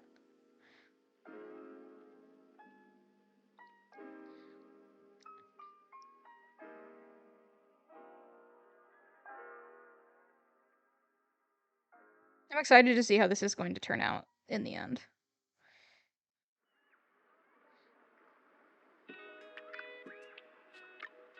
Now, Sam is going to be a very interesting situation when it comes to the lighting. And we'll figure that out when it comes to it. I haven't quite figured out how his lighting is going to work. Because he's not directly in front of the lava, but I imagine that his face is going to be lit up by the lava, and maybe even this part, and his knee is going to be lit up. But I think largely this part is going to remain in darkness. Because this doesn't look quite right to me. That's, to me, obviously, you know, it's, if you guys think, like, if you guys decide to do something like this and you think it would look better to, keep it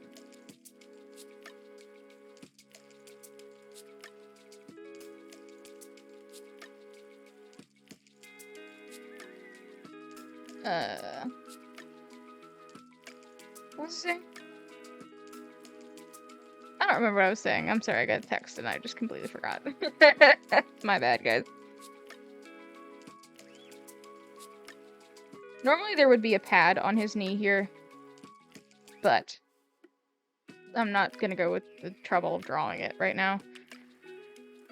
So now he's got these shading underneath his ears, so we're just gonna go ahead. Boop. Just very quickly do that little shading. And then we're gonna take this darker color and put it over top,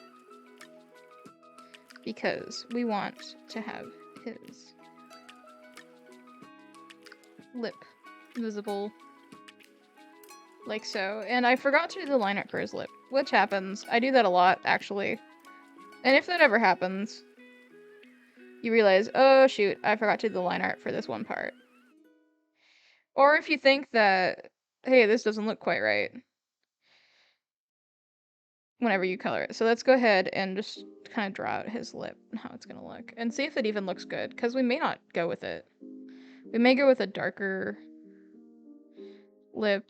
In fact, we're going to go ahead and erase this little line here, so I can figure out where this lip is going to go. Because to me, the way that his mouth is positioned, doing a lip seems a little bit difficult. But we're gonna try that one more time with this.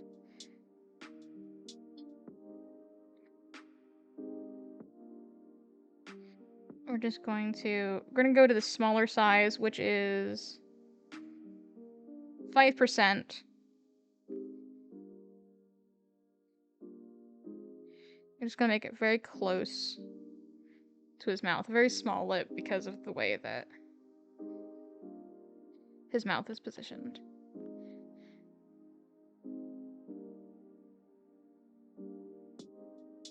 I think that looks good, so I'm gonna go back to my peppermint, go back to my additional layer. And I feel like this line is going to be too big if I do it, so I go down to this one, which is about 6%. Draw over it. Now that's obviously too thin of a line, so we're gonna go duplicate, duplicate, merge down, duplicate, merge down, merge down. Now something I also did not draw when drawing his mouth is the fact that he has these. Hold on, I'm gonna make sure this is all black.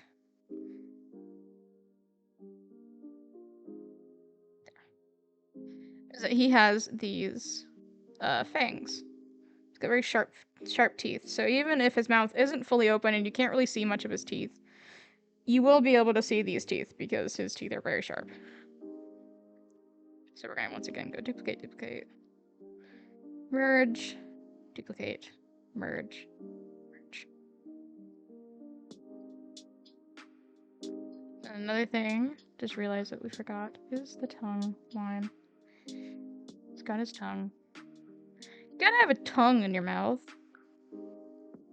Streamer's tired. Sorry, guys. Okay. So now I got the logistics of that all figured out. His eyes are a kind of interesting case, is that they're not the same kind of coloring as the rest of him. Like the rest of the characters that I make. And I give him these bright red eyes. Because he's a creeper, and that's kind of like his whole thing, is that his eyes are red. Of course, they look so dull on the computer. Like, these are like bright, like the color of Batcat's name, red.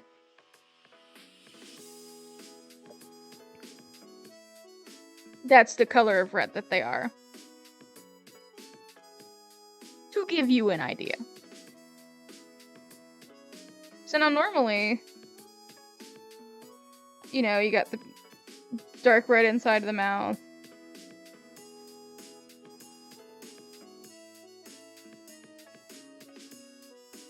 And then you got a pink tongue. But again, he's a creeper. He doesn't have human-y anatomy. So something I hadn't drawn before that we're drawing now is this kind of grayish-green tongue. Which looks a little odd. But it works. And then we're gonna get a little layer for his chompers. The tongue will look better once it's shaded in his mouth, but since it's not right now, yeah, you just gotta deal with it.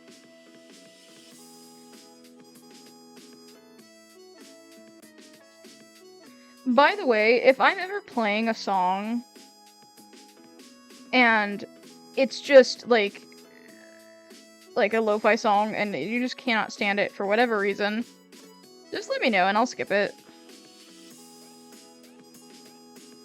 This playlist is super long, so skipping songs is not going to matter.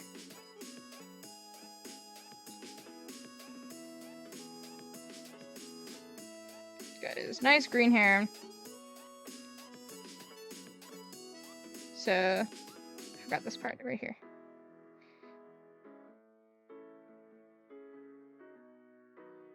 Now we're gonna do a quick wrist break.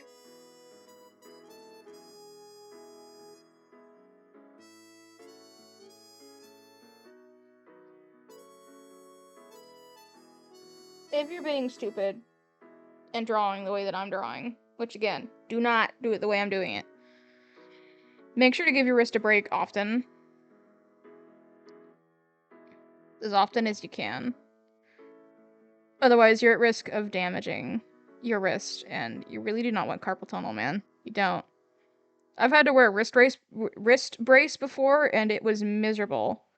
Because this is my dominant hand, you know, I can't do anything without this hand. So, like, it's not worth losing your dominant hand. Not even losing it, just like it's worse than losing it because like you can still use it. It's kind of useless. Like you can't really draw without further hurting yourself. It's miserable, don't do it.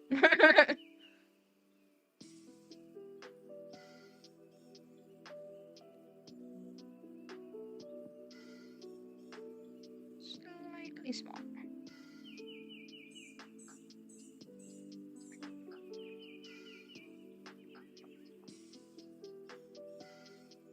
Something I forgot when coloring his skin is I forgot to color down here.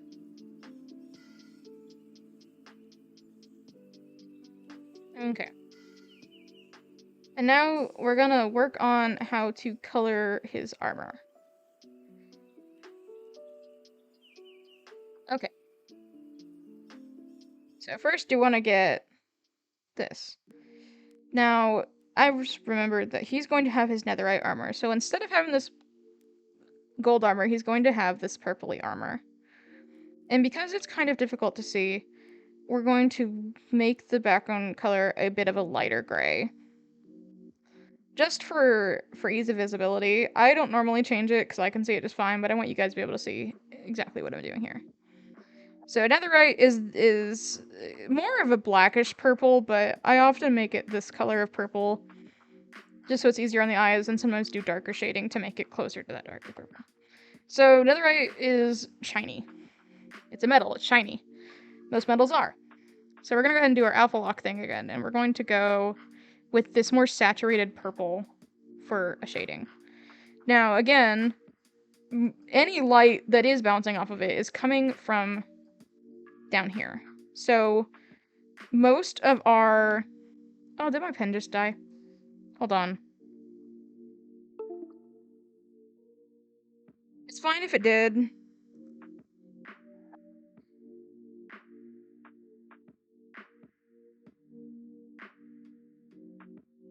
We just won't be able to do the second part of this. Okay.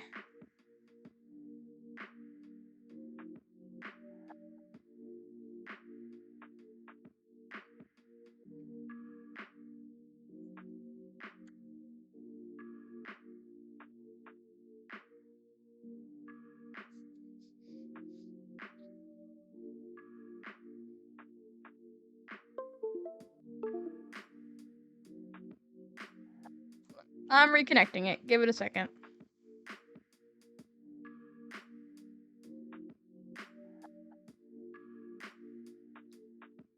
Okay. So the pen is dead. That's fine. We can still keep shading with our fingers. It's just a little bit difficult. And I'm going to run upstairs and go plug this in. And I will be...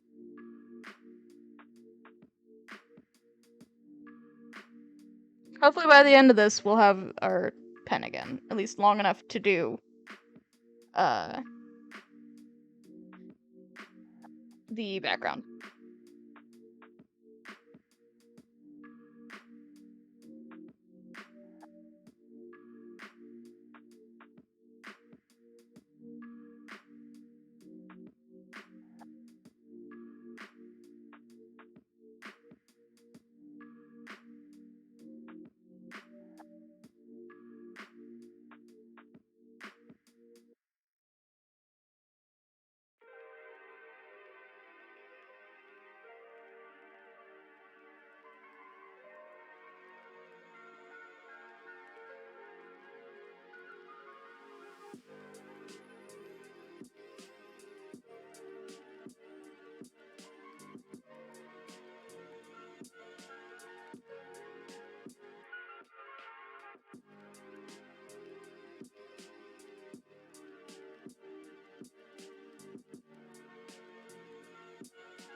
Alrighty guys, I'm back. You have to plug it into an official Apple charging block, which is upstairs. But like I said, I am not quite as capable, but still capable of shading with my finger. So for this, because netherite is shiny, you want to make sure it got this lighter color. And because of the way that the light is bouncing off of it,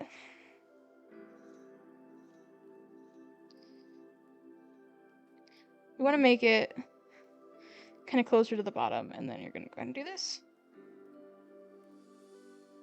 Make sure it's all alpha locked together.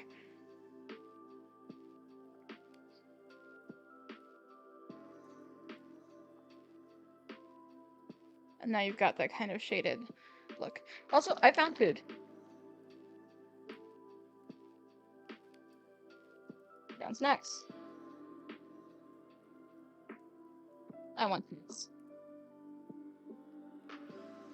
Fucking string cheese, bro. When's the last time any of you had string cheese?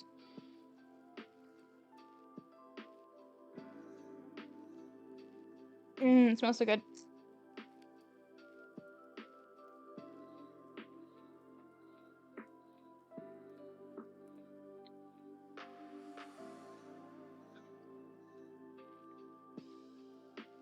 Anyways,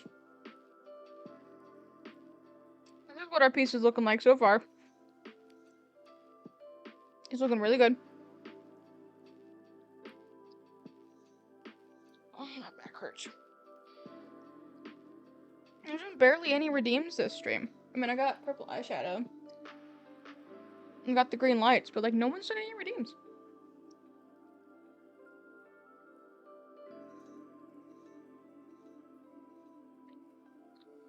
But it's just looking really good. I really like how Tommy turned out so far. And I can do some shading with my finger, but not a lot.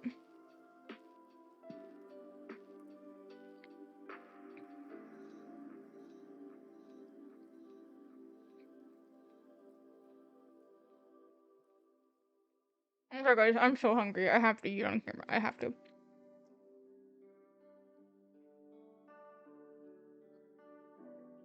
I'm gonna be dying tomorrow. I'm gonna be so miserably hungry.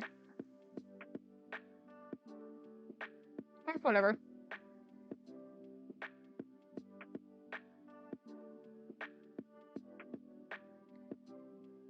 I've forgotten to color this crown, which I can kind of do.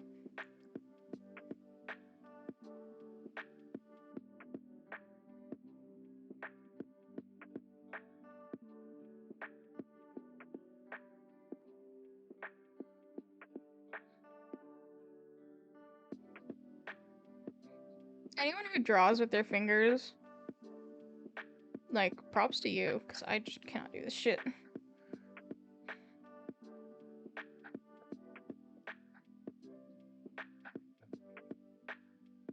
This is miserable. I don't know how you do it.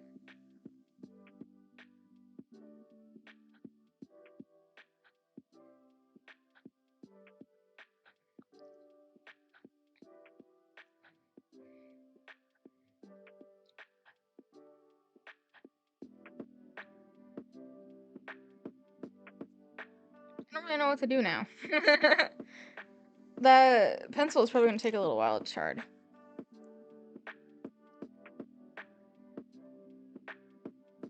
So we're planning to do this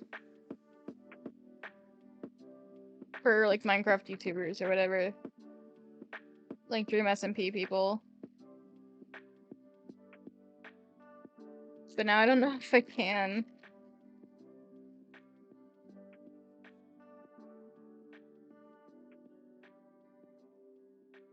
I don't know what we're gonna do, guys. What do you guys think we should do?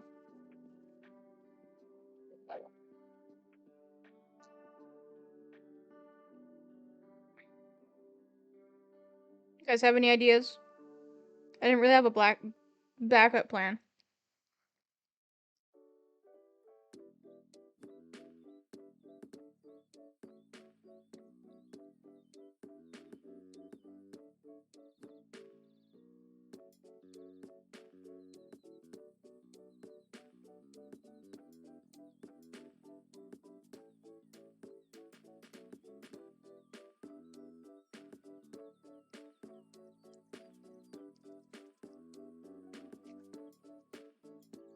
Hmm. I don't really know what to do.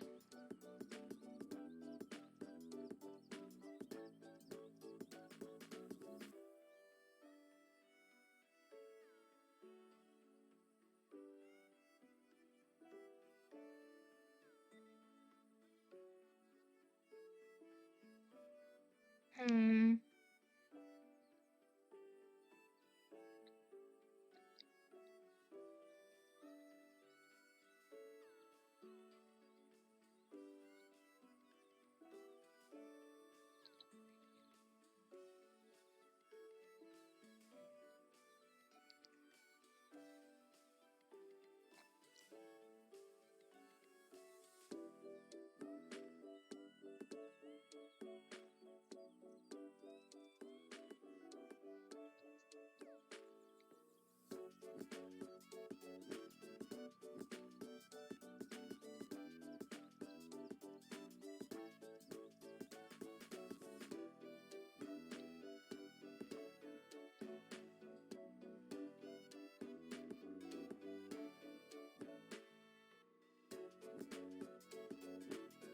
Hmm.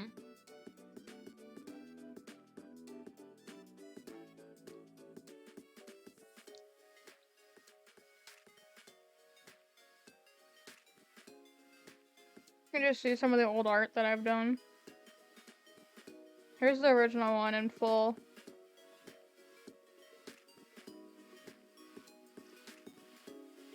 There is going to be blood beneath him whenever I do the, like, and blood stains and stuff whenever I do the,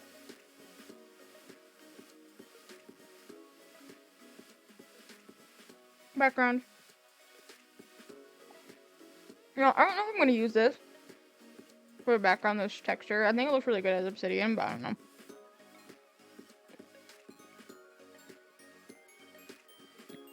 I'm just gonna like merge all this shit together. It annoys me that it's not merged.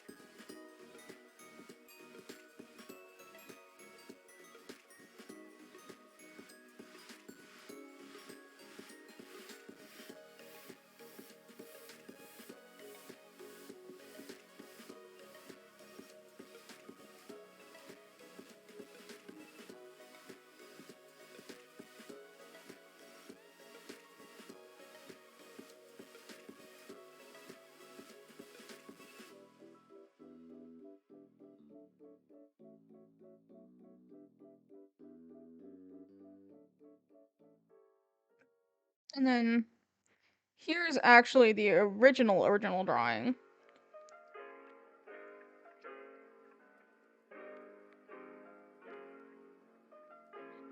This is what it looked like in my notebook. It's funny how here I didn't actually go for the same perspective thing, even though I did do it here. I did the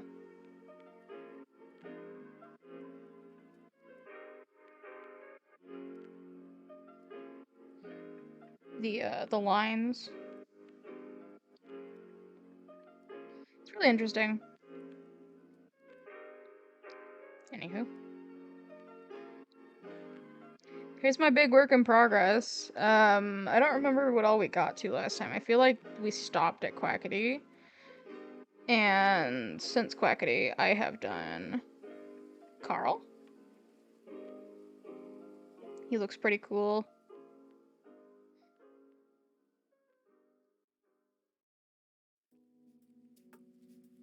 And then I've done Techno and Phil. One little thing about Phil's beads is that they all represent a member of his little family. So this is Techno. Got the gold sealed cracks and the pink. This is Wilbur, which is all cracked because he's dead. And there's Tommy, which is the smallest one, and is relatively undamaged because Tommy, despite having died, has been revived and he's okay now, he's fine. And then the emerald itself representing Phil.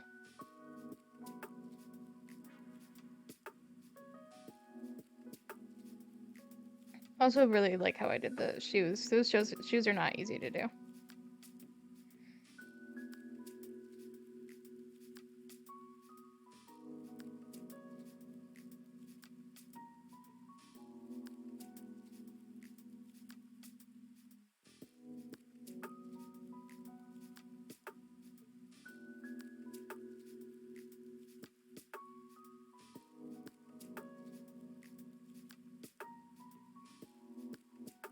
If I go quiet, I'm probably just looking at Twitter.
Okay, guys, I don't know what to do. So, I want to finish this on stream. Been live for 2 hours, and I just want to go ahead and finish it, but like I can't really do that. Plus, we haven't done all his face details. He has this like darker blush with freckles on it, and we did do his thing here. We need to do this. We need to do this, which we haven't done. So.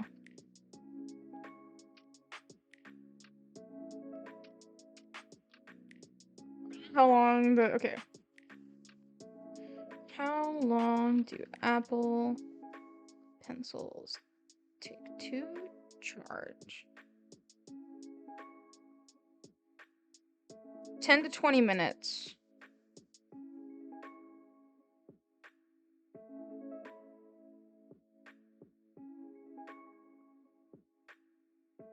If it's charging directly from the iPad. So if it drains from the iPad.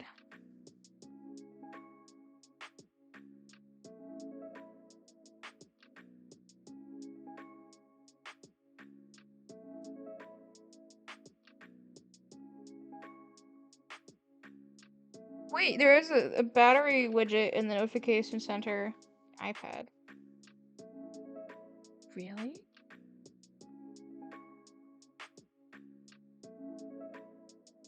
Hold on, I'm gonna do this in case it shows anything revealing.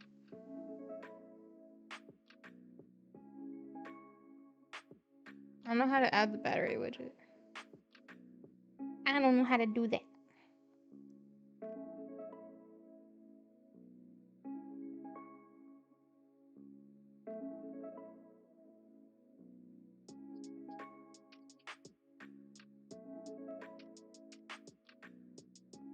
Pencil. Oh, cool. It's currently at 21%.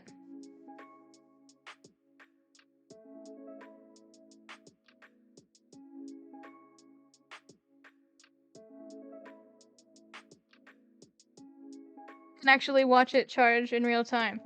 Okay, we can figure out something else to do. I'm always waiting.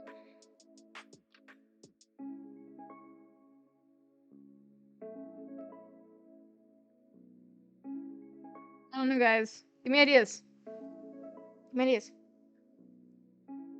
Ah.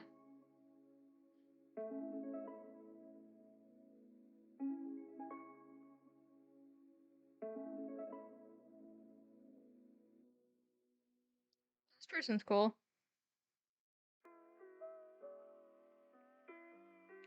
They're going to a punk show. So they're spiking their hair. It looks really cool. Honestly, slay.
I don't know what to do.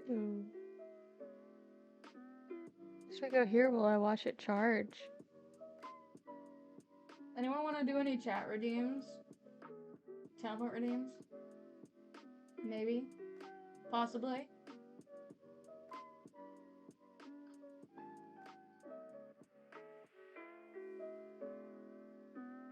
Because otherwise, I don't really know what to do.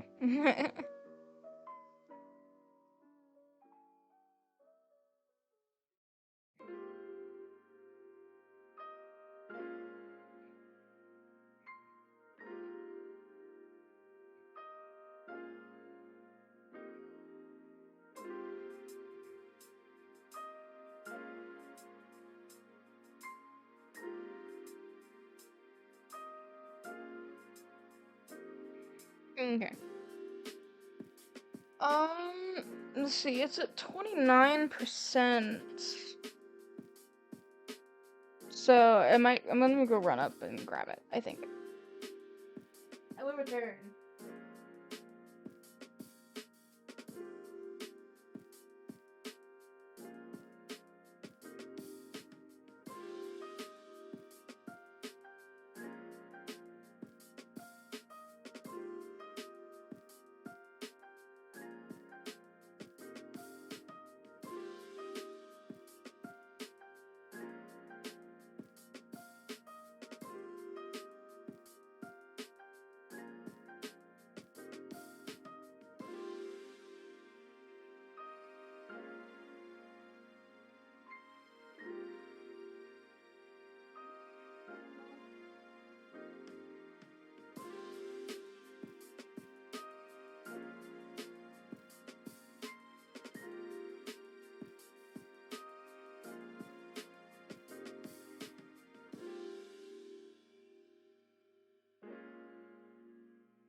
Hello. I have returned.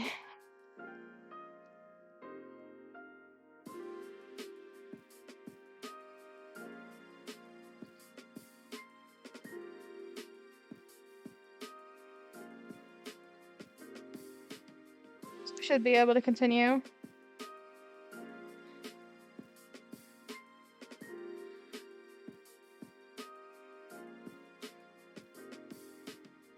I'm finding out that it can charge directly from my iPad. And it only takes 10 minutes to get to full charge. Our pencil is back.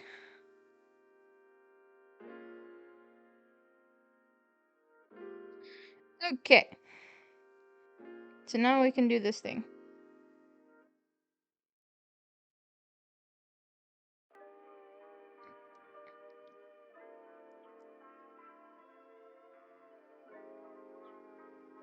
So for this, we want it over the skin, but underneath the nose layer.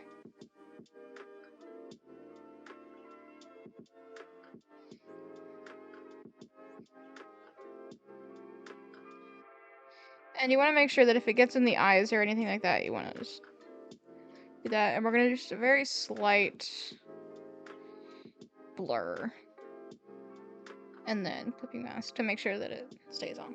And then you can see these dots, which are basically kind of like freckles. And sometimes I use a brush for them, but most of the time, for these kind, I just hand draw them.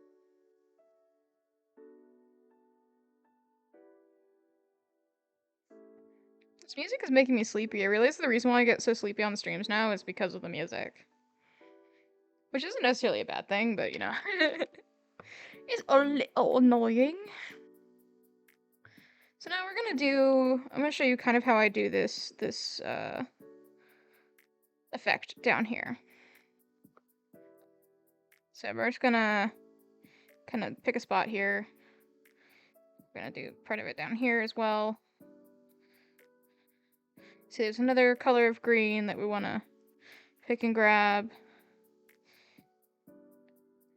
There's an even lighter color of green, which kind of goes in the middle of it all. Kind of like this. And then I just kind of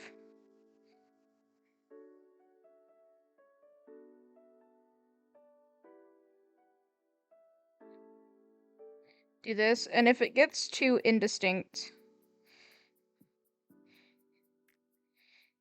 you just make it more distinct. So like this got super indistinct as a shape, which is not what we wanted. So you can individually do it. And you don't want the original color to be completely drowned out either. That's not the goal of this. So yeah, there's that. And we can do proper shading, which we're going to start. So again, he is being lit from underneath, so all of his shading is going to be from underneath, except for here. Oops, we're doing it on the wrong layer. It's alright, it happens. We want to make sure that we alpha lock this layer.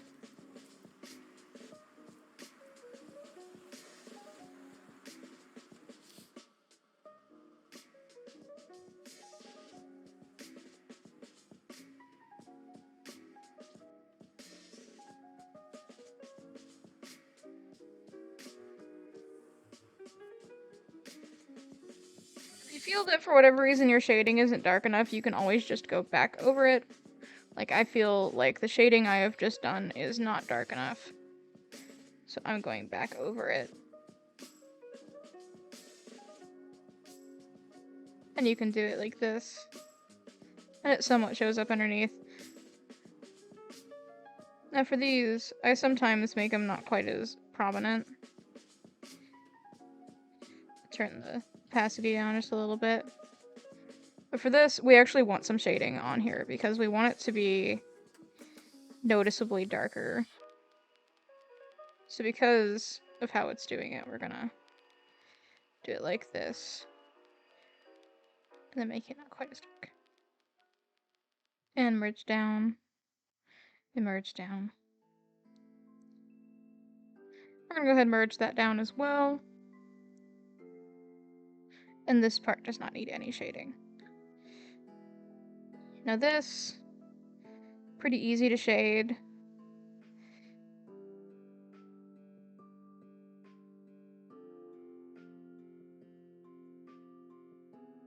Then you're gonna go ahead and merge it down. Now the eyes is where I get to show off kind of how I do my eyes. So you're gonna take your original color and you're gonna pick a darker color. Kind of like I showed you before.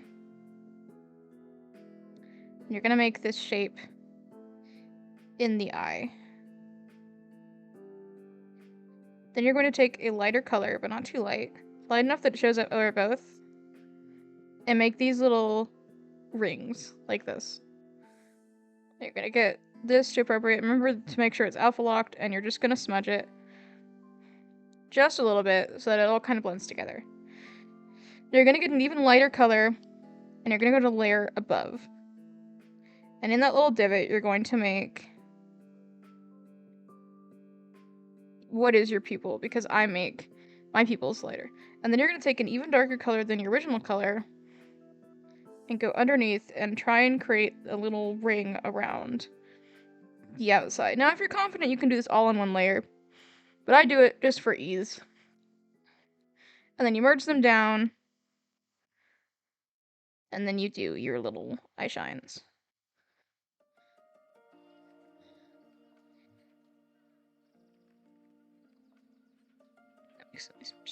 White over there.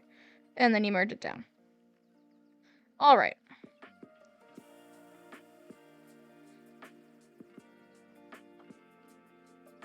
Now we're going to alpha lock and go ahead and do the shading on the inside of the eyes.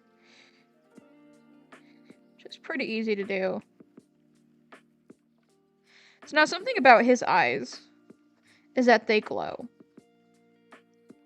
So what we're going to do is we're going to, above his liner layer, we're going to make a little dot and then do a Gaussian blur, which will make his eyes glow. You can see the difference. So once the shadows is put on him, like down here, on Tommy,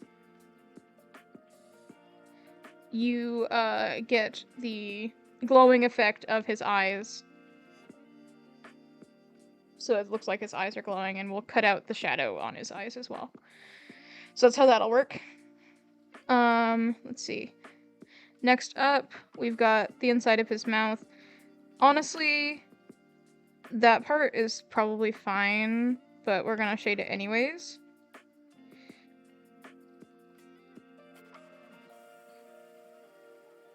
Just to give it a tiny bit more depth.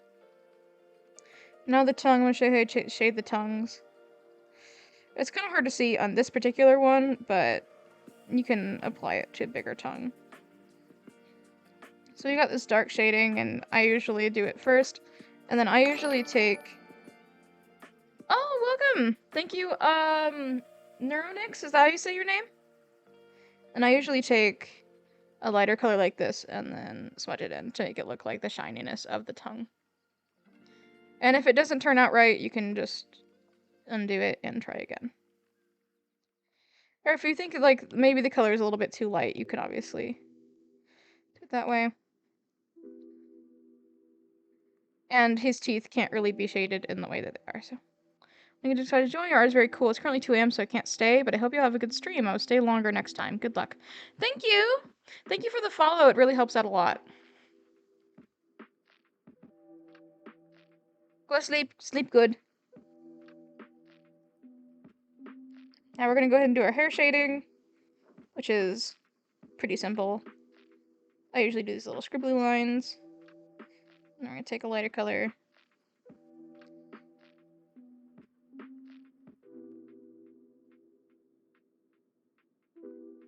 Then make this bigger to smudge. And just smudge it up. Now, because his hair is not going to be so directly lit up by the lava, we're not going to do the same shading technique that we did on Tommy's hair for this, because the shadow over it will have the same effect as that. So there's not much point in in doing it. So we're gonna go ahead and shade his little undersuit. This is going to be all in shadows. Most of this is going to be in shadows, and most of this is also going to be in shadows. And all of that's going to be in shadows. Something I just noticed is that I realized I just forgot this part. So we're going to get this brown and make it kind of like a more dull brown. And just somewhere under here, go ahead and color it. Now sometimes, when I do leather, because this is supposed to be like a leather strap to like a shoulder pad. Not shoulder pad, elbow pad. Jesus. Sometimes when I do that, I'll give it texture, but because it's such a tiny little piece that you really just can't see, I'm going to forego doing that for this. So I'm going to show you how I shade gold. So because you guys might know that yellow, when it gets darker, becomes this really nasty color. So I usually go over into a yellow-orange color whenever I am shading anything gold.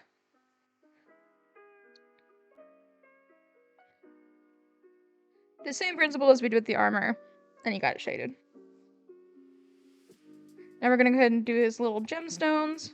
Again. Hi. Oh my goodness, hi!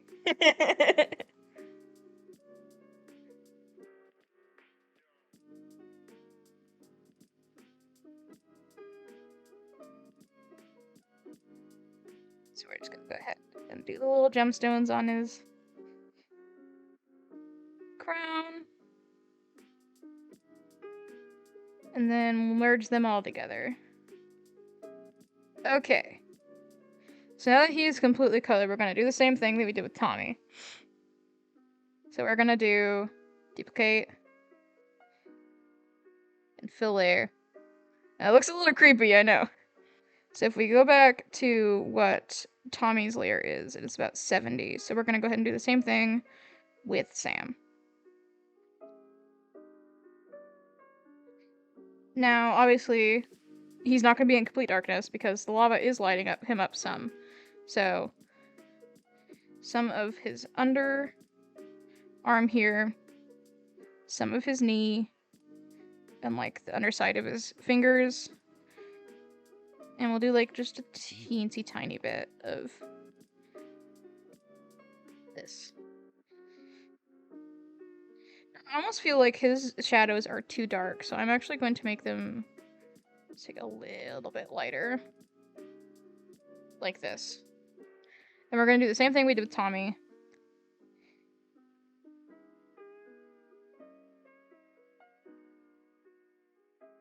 Where I'm going to unclipping mask this for a second so I can grab the original color.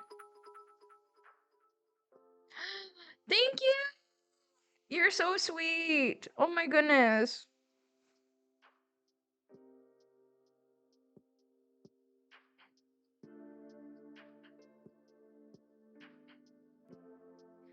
And then we want, I'm zooming right.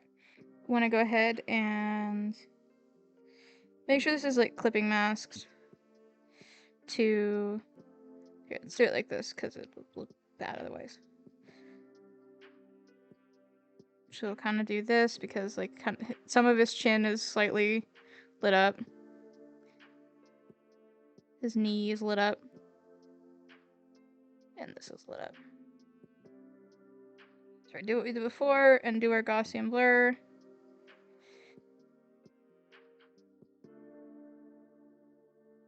Now, if you feel like you did too much, you can obviously go and erase some of it.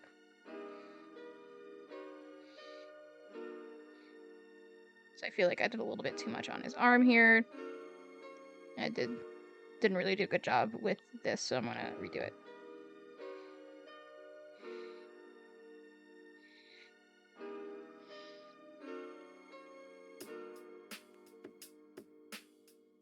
Okay. Maybe his shadow actually needs to be a bit darker.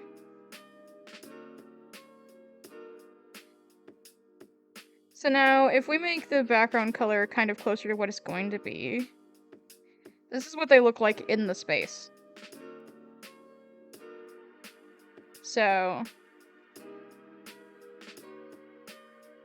yeah, thank you for the 200 bits, Creek. You're so cool.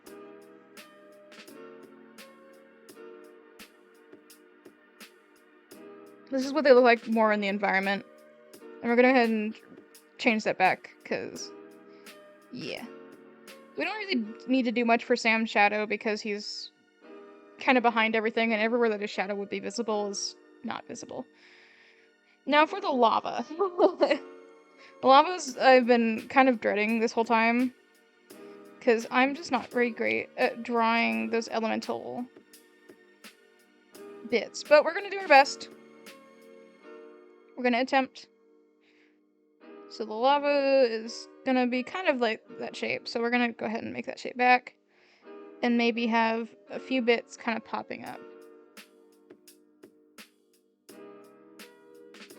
Like, you can make it more like little bubbles of lava, or like popping maybe?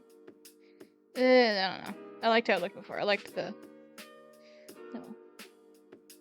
It's kind of just going everywhere.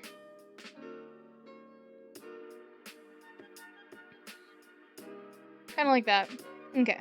So now I want a really vibrant color. So we're going to go ahead and alpha lock this, as we do with basically everything.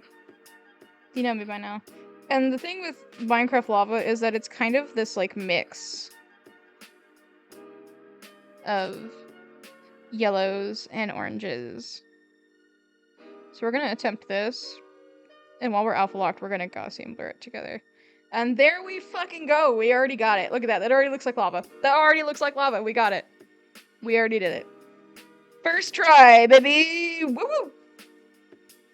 And then obviously we're going to do our thing for our lighting. We're going to alpha lock, unalpha lock this, and we're going to do this.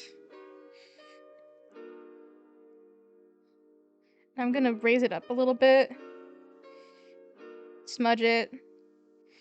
And we're going to make it not quite so bright. Just enough that it's glowing. And if we once again do this, this is closer to what it's going to look like when it's done. We're getting very close. And we don't actually really need this anymore, and we don't really need this anymore. So, background. Background is an interesting case. So, obviously, it's made of obsidian, and obsidian is this really dark purpley black. So I think that we're going to just go ahead and fill this with a purpley black. And then I'm going to use black just as a base, and we'll make it not quite so prominent. This is kind of how I want to do it. Let's go ahead and make that full size. Kind of do this. Once again, do our Gaussian blur thing to make it that and not quite so obvious. So I think what we're going to do here is have a whole black filter over the whole thing.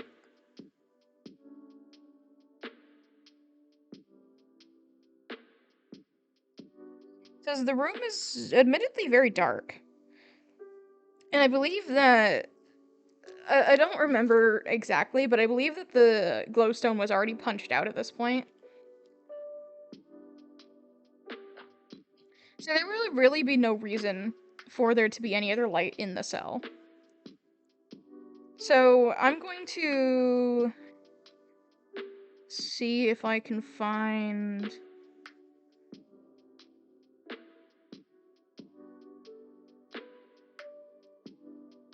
what I used before, which is this. We're going to get rid of that for one. Take this and make a darker color, more saturated. And then just go over the whole thing. It's an ad break. Sorry, guys. But we're going to make it bigger. And then we're going to slightly blur it and maybe even make it bigger. And then put that filter back over. So now obviously this black filter is not going to work for everything here. We want it to be more visible down here. But the issue is that this is already so dark.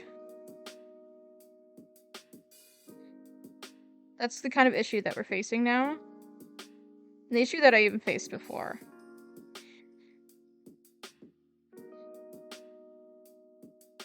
So let's actually go back and refill this as if it's completely dark.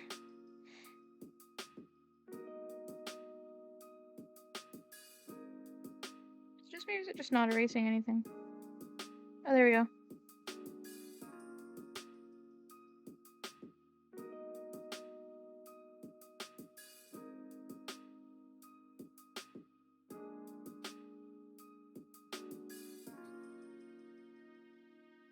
So yeah, now that way is definitely one way of doing the lighting in the cell.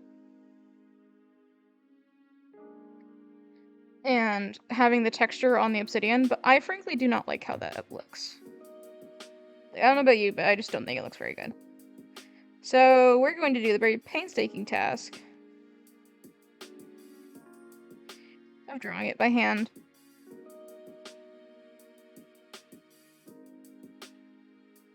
Does my back hurt? Yep. Am I gonna do this anyways? Yep.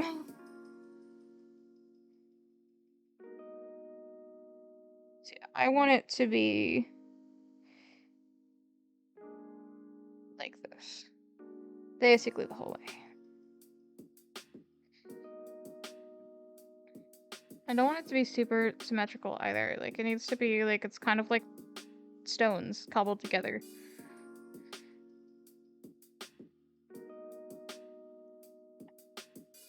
Itchy eye.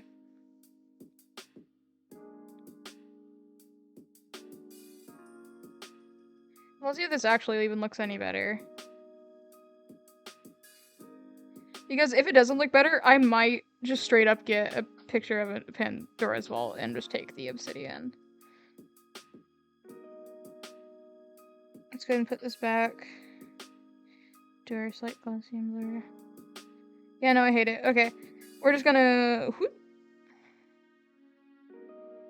And I'm going to go ahead and do this in case it pops up anything that I don't want y'all seeing.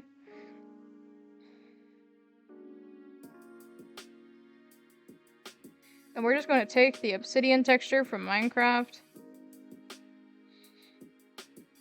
We're just going to stretch that shit.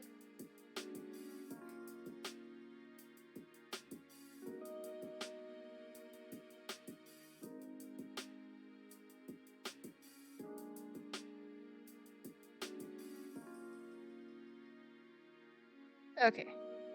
And we're back. Look what I found. Look what I found.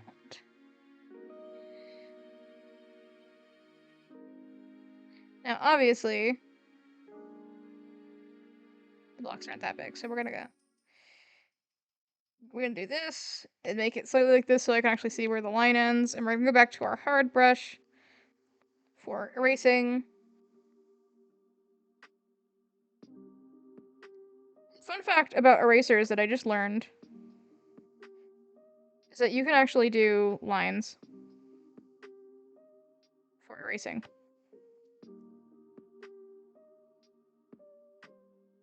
So do this. There's a line. And then you can make it snap to different stuff. Which is pretty cool.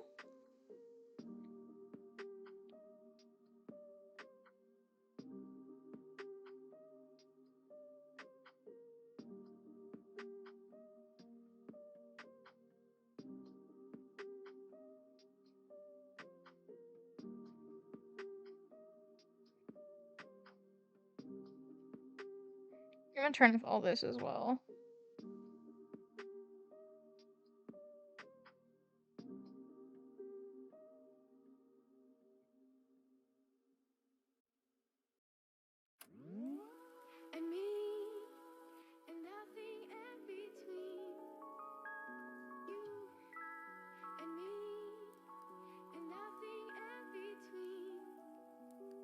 See, I almost feel like it needs to be, like, even less blocks.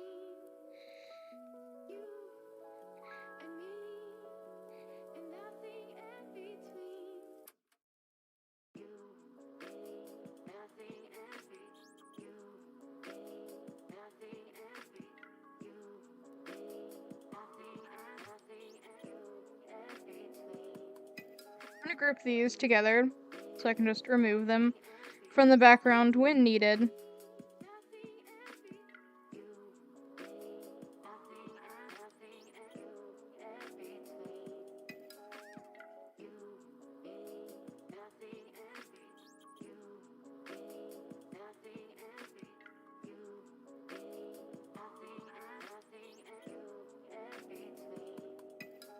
I like that. So now we're going to copy, paste it.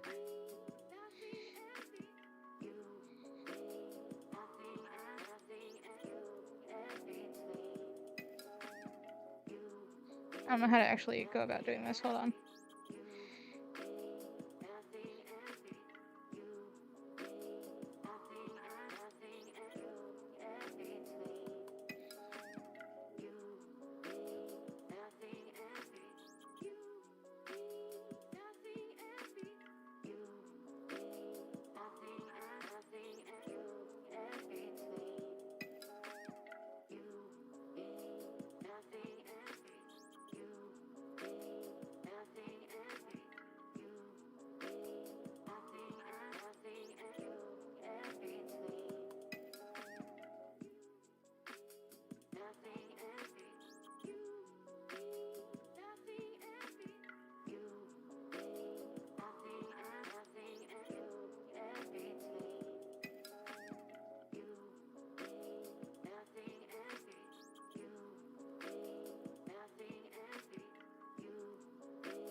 Make sure you can actually tell, like, where the walls end, so.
So now if we put them all back here, and then we do boop to make it all dark again. That's looking pretty good.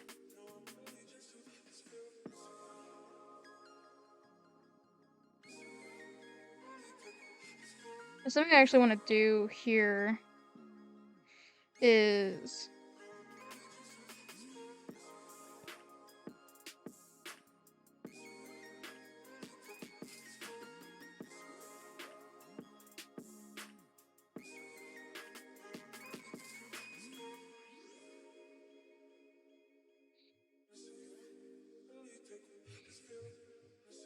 I want to make the edge more obvious.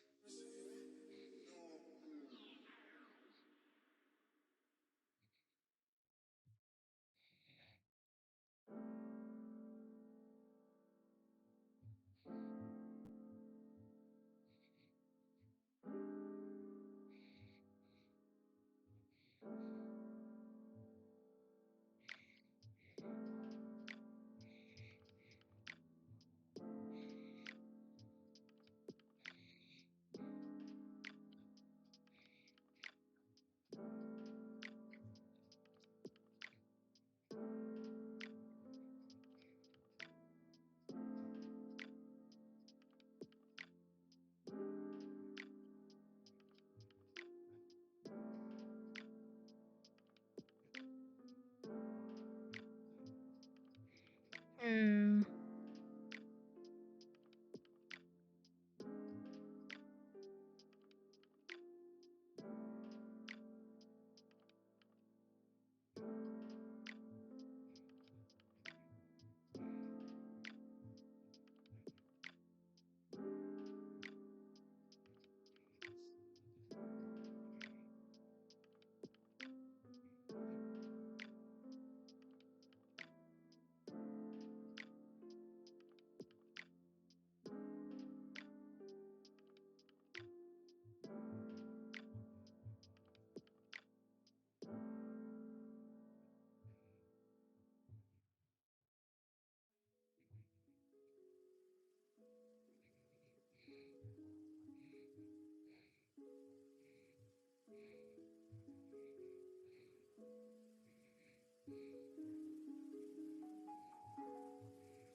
Okay.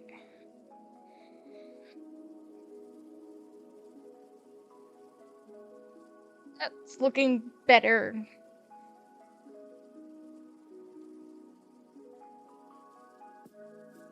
Oh, my back hurts.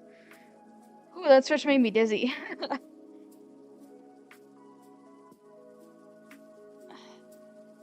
So something that we have to do is blood. Because Tommy is bleeding. He's actively bleeding out. So probably going to be on top of him a little bit of blood. Just gonna...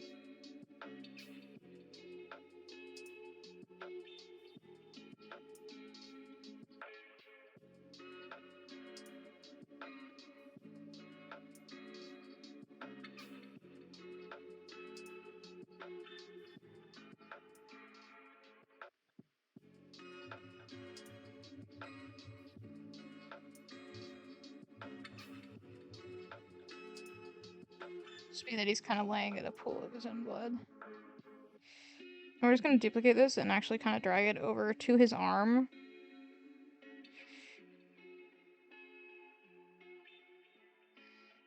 Because under him it's going to be this like pool of blood.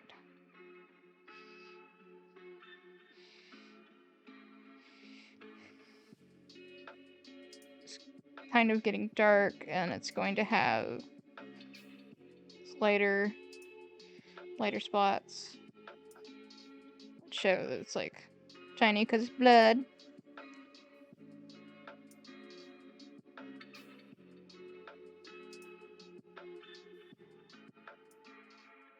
It looks almost too real. In fact, I'm even going to take some of this stain.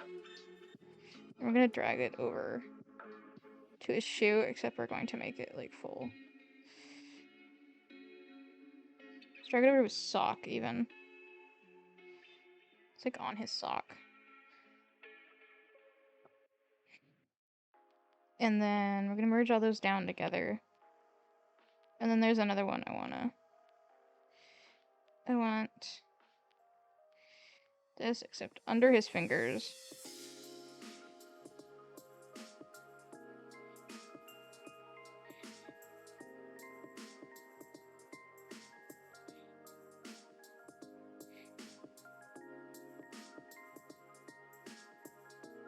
The same thing, have like this and then like the light.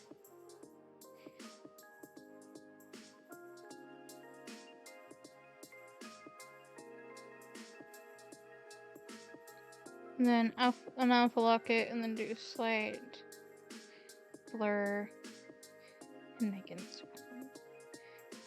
kind of like he tried to like while he was bleeding, he tried to do it, and then we're gonna get some blood on his shirt as well. So we're gonna kind of drag this over, make it full opacity.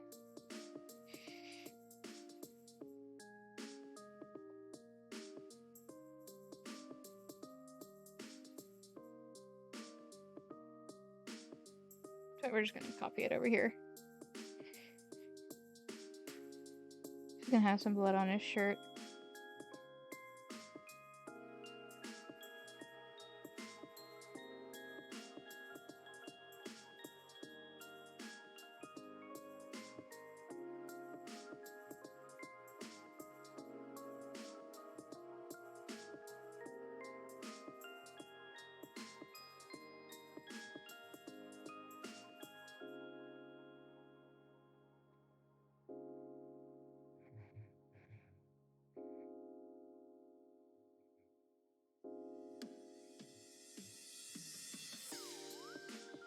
He is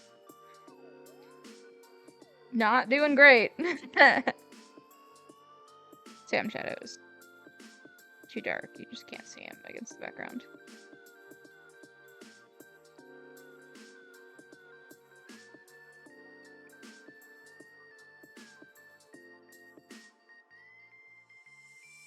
Now I have a thought, and I don't know if it's gonna work, so I'm gonna just do it really quick. Of having somebody... Can't really see because of this.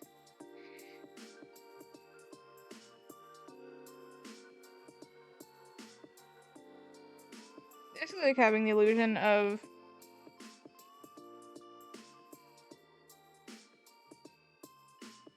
someone being in the corner.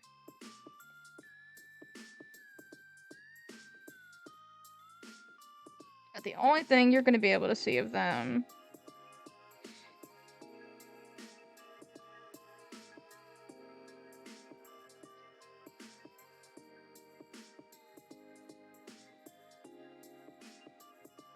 turn this back on. Put the glow up over. I don't know, what do you guys think? I don't know. I thought about having like alluding to having Dream in the back there, shrouded in the darkness, but I don't know. I honestly think that we've done just about as much as we're gonna do. And I actually wanted to do this and just very slightly smudge it.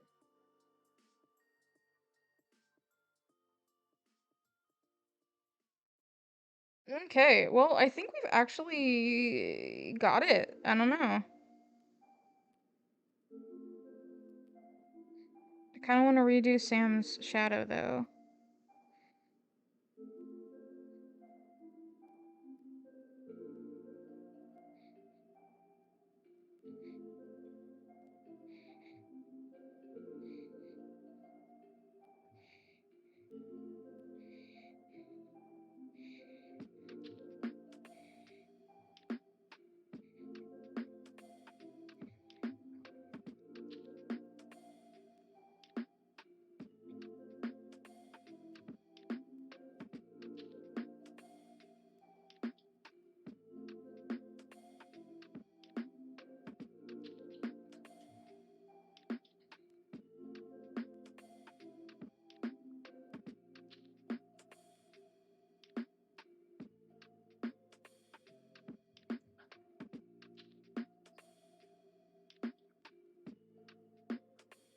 And then we're gonna do the one last finishing touch.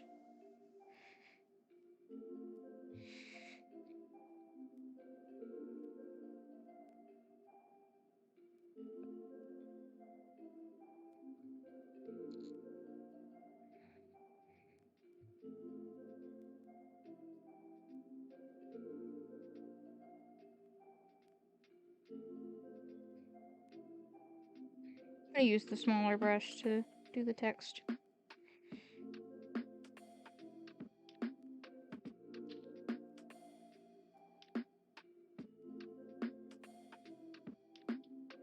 We're gonna make it kind of...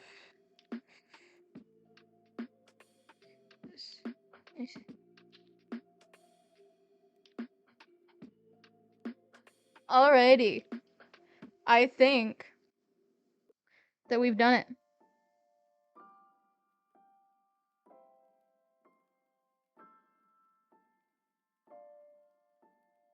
So I'm gonna save it. Now that I've saved it, I can actually just... Because I'm gonna go ahead and send both pictures to myself, and we're just gonna set them both up on screen. So let me go ahead and close AnyMirror. And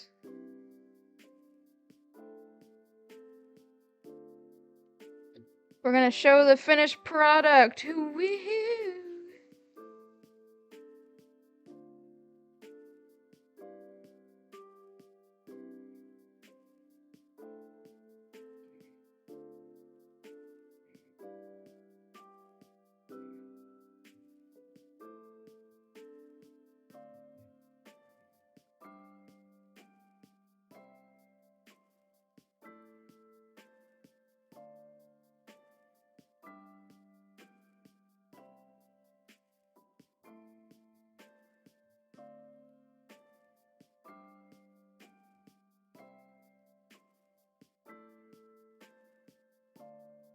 Hold on, guys. I'm getting it set up. It's not cooperating.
I'm doing some last minute adjustments.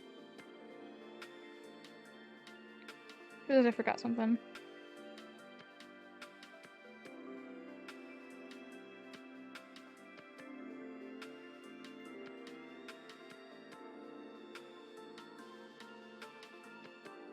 Okay. Resaving it. And now I can actually send it to myself.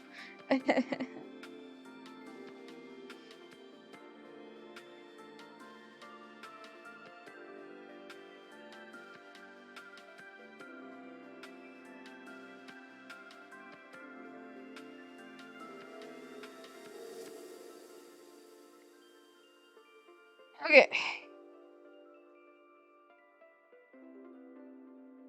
My wrist will thank me.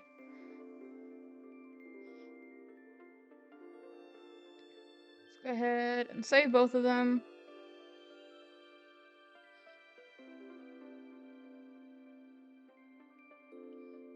Where's the other one?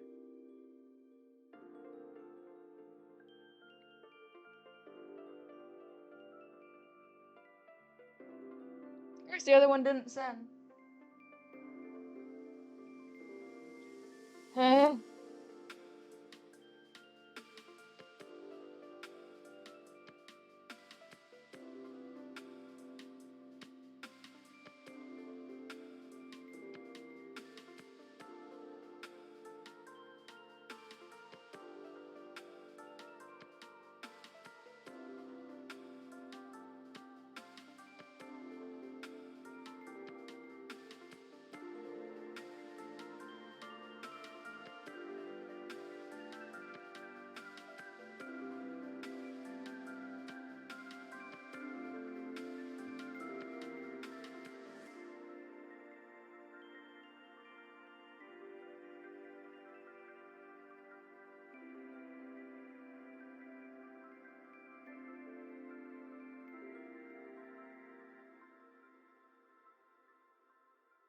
It's not. It just was not appearing.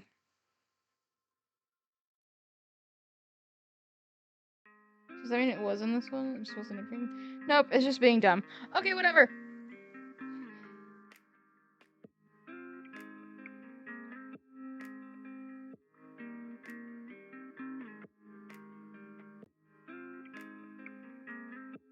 So this. Oh, that's really big. Oh, wow.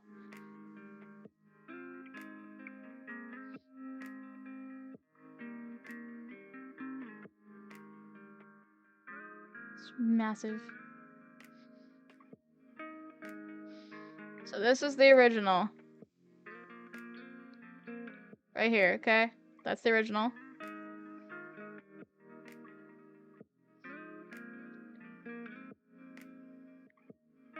You guys ready?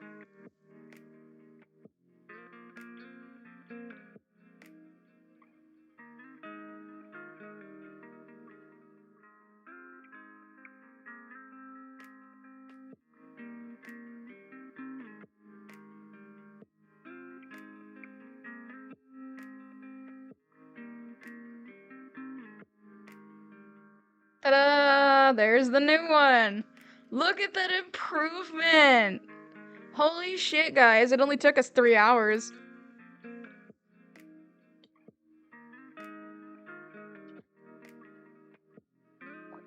But look! The new one looks so much better.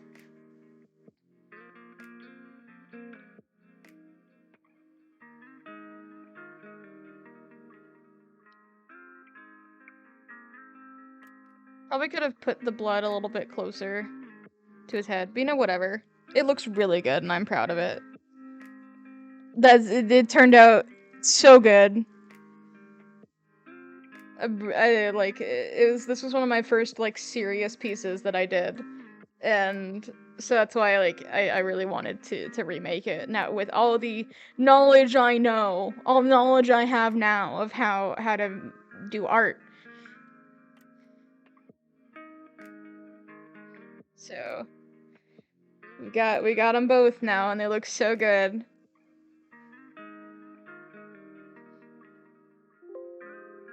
I'd remove them.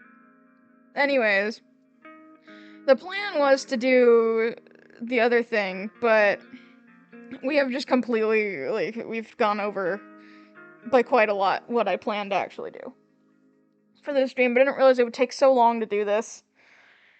But I guess normally I don't do all these fully shaded pieces, so, you know. That's my bad. We've got all these new followers today, which is so awesome. I mean, we got like 5 new followers today? 5, 6? So that's so cool. And we got the coolest Creek in here. um... But, yeah. You guys kind of know the drill at this point, but I'm still gonna go over it anyways. I do have a little bit of a kind of sad point right now, is that there's an ad break. Of course there's an ad break, you know, whatever. So you guys may know how I've been uploading a Minecraft, series on my main channel. Well, as of right now, I can no longer afford the editing software that I use. So unless my grandpa decides to pay for it until I get a job or get some kind of income, those videos are kind of on pause for now, which sucks, but I can still, like, record clips in the meantime. It's, you know, I don't know. We'll get that figured out soon, hopefully. I think I might have enough cash to do, like, 1 more month, but I don't know. We'll see. It's stressful. Whatever. It's fine. Consequences of my actions. Anyways. Back to the normal goodbye ending stream stuff. You know, if you liked the stream and you haven't already, you could follow because it really helps. It's a good way to support me. And if you really liked it and you really want to support me, you can sub. And you don't even have to spend actual extra money on me. If you already have an Amazon Prime subscription, once a month you get a free Prime sub for channels, so you can use that and steal a little bit of money from Jeff Bezos.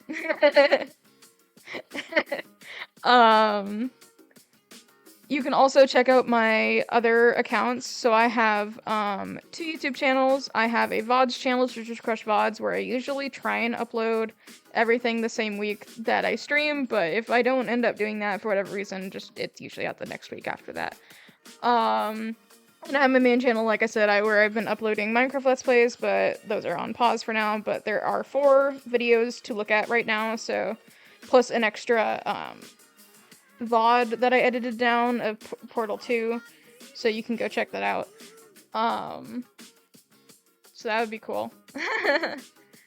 And, oh yeah, if you'd like to be notified every time I go live and upload, and not have to worry about the shoddy notification system that both YouTube and Twitch tend to have, despite their best efforts, you can join the Discord server, which is linked on my profile. If, for whatever reason, that link is not working for you, you can send me a DM, and I'll send you an invite link. If you're watching this to my VODs channel and not on Twitch, you can add me on Discord at Citrus Crush. Just let me know that's why you're adding me, and we'll send you an invite link that way. Like I said before, this is going to be posted on my Twitter account, at Real Citrus Crush. So if you want to go give it some love, you can go check it out there after the stream. I think that's about everything. So with all of that being said, this is Citrus Crush signing off. Bye-bye!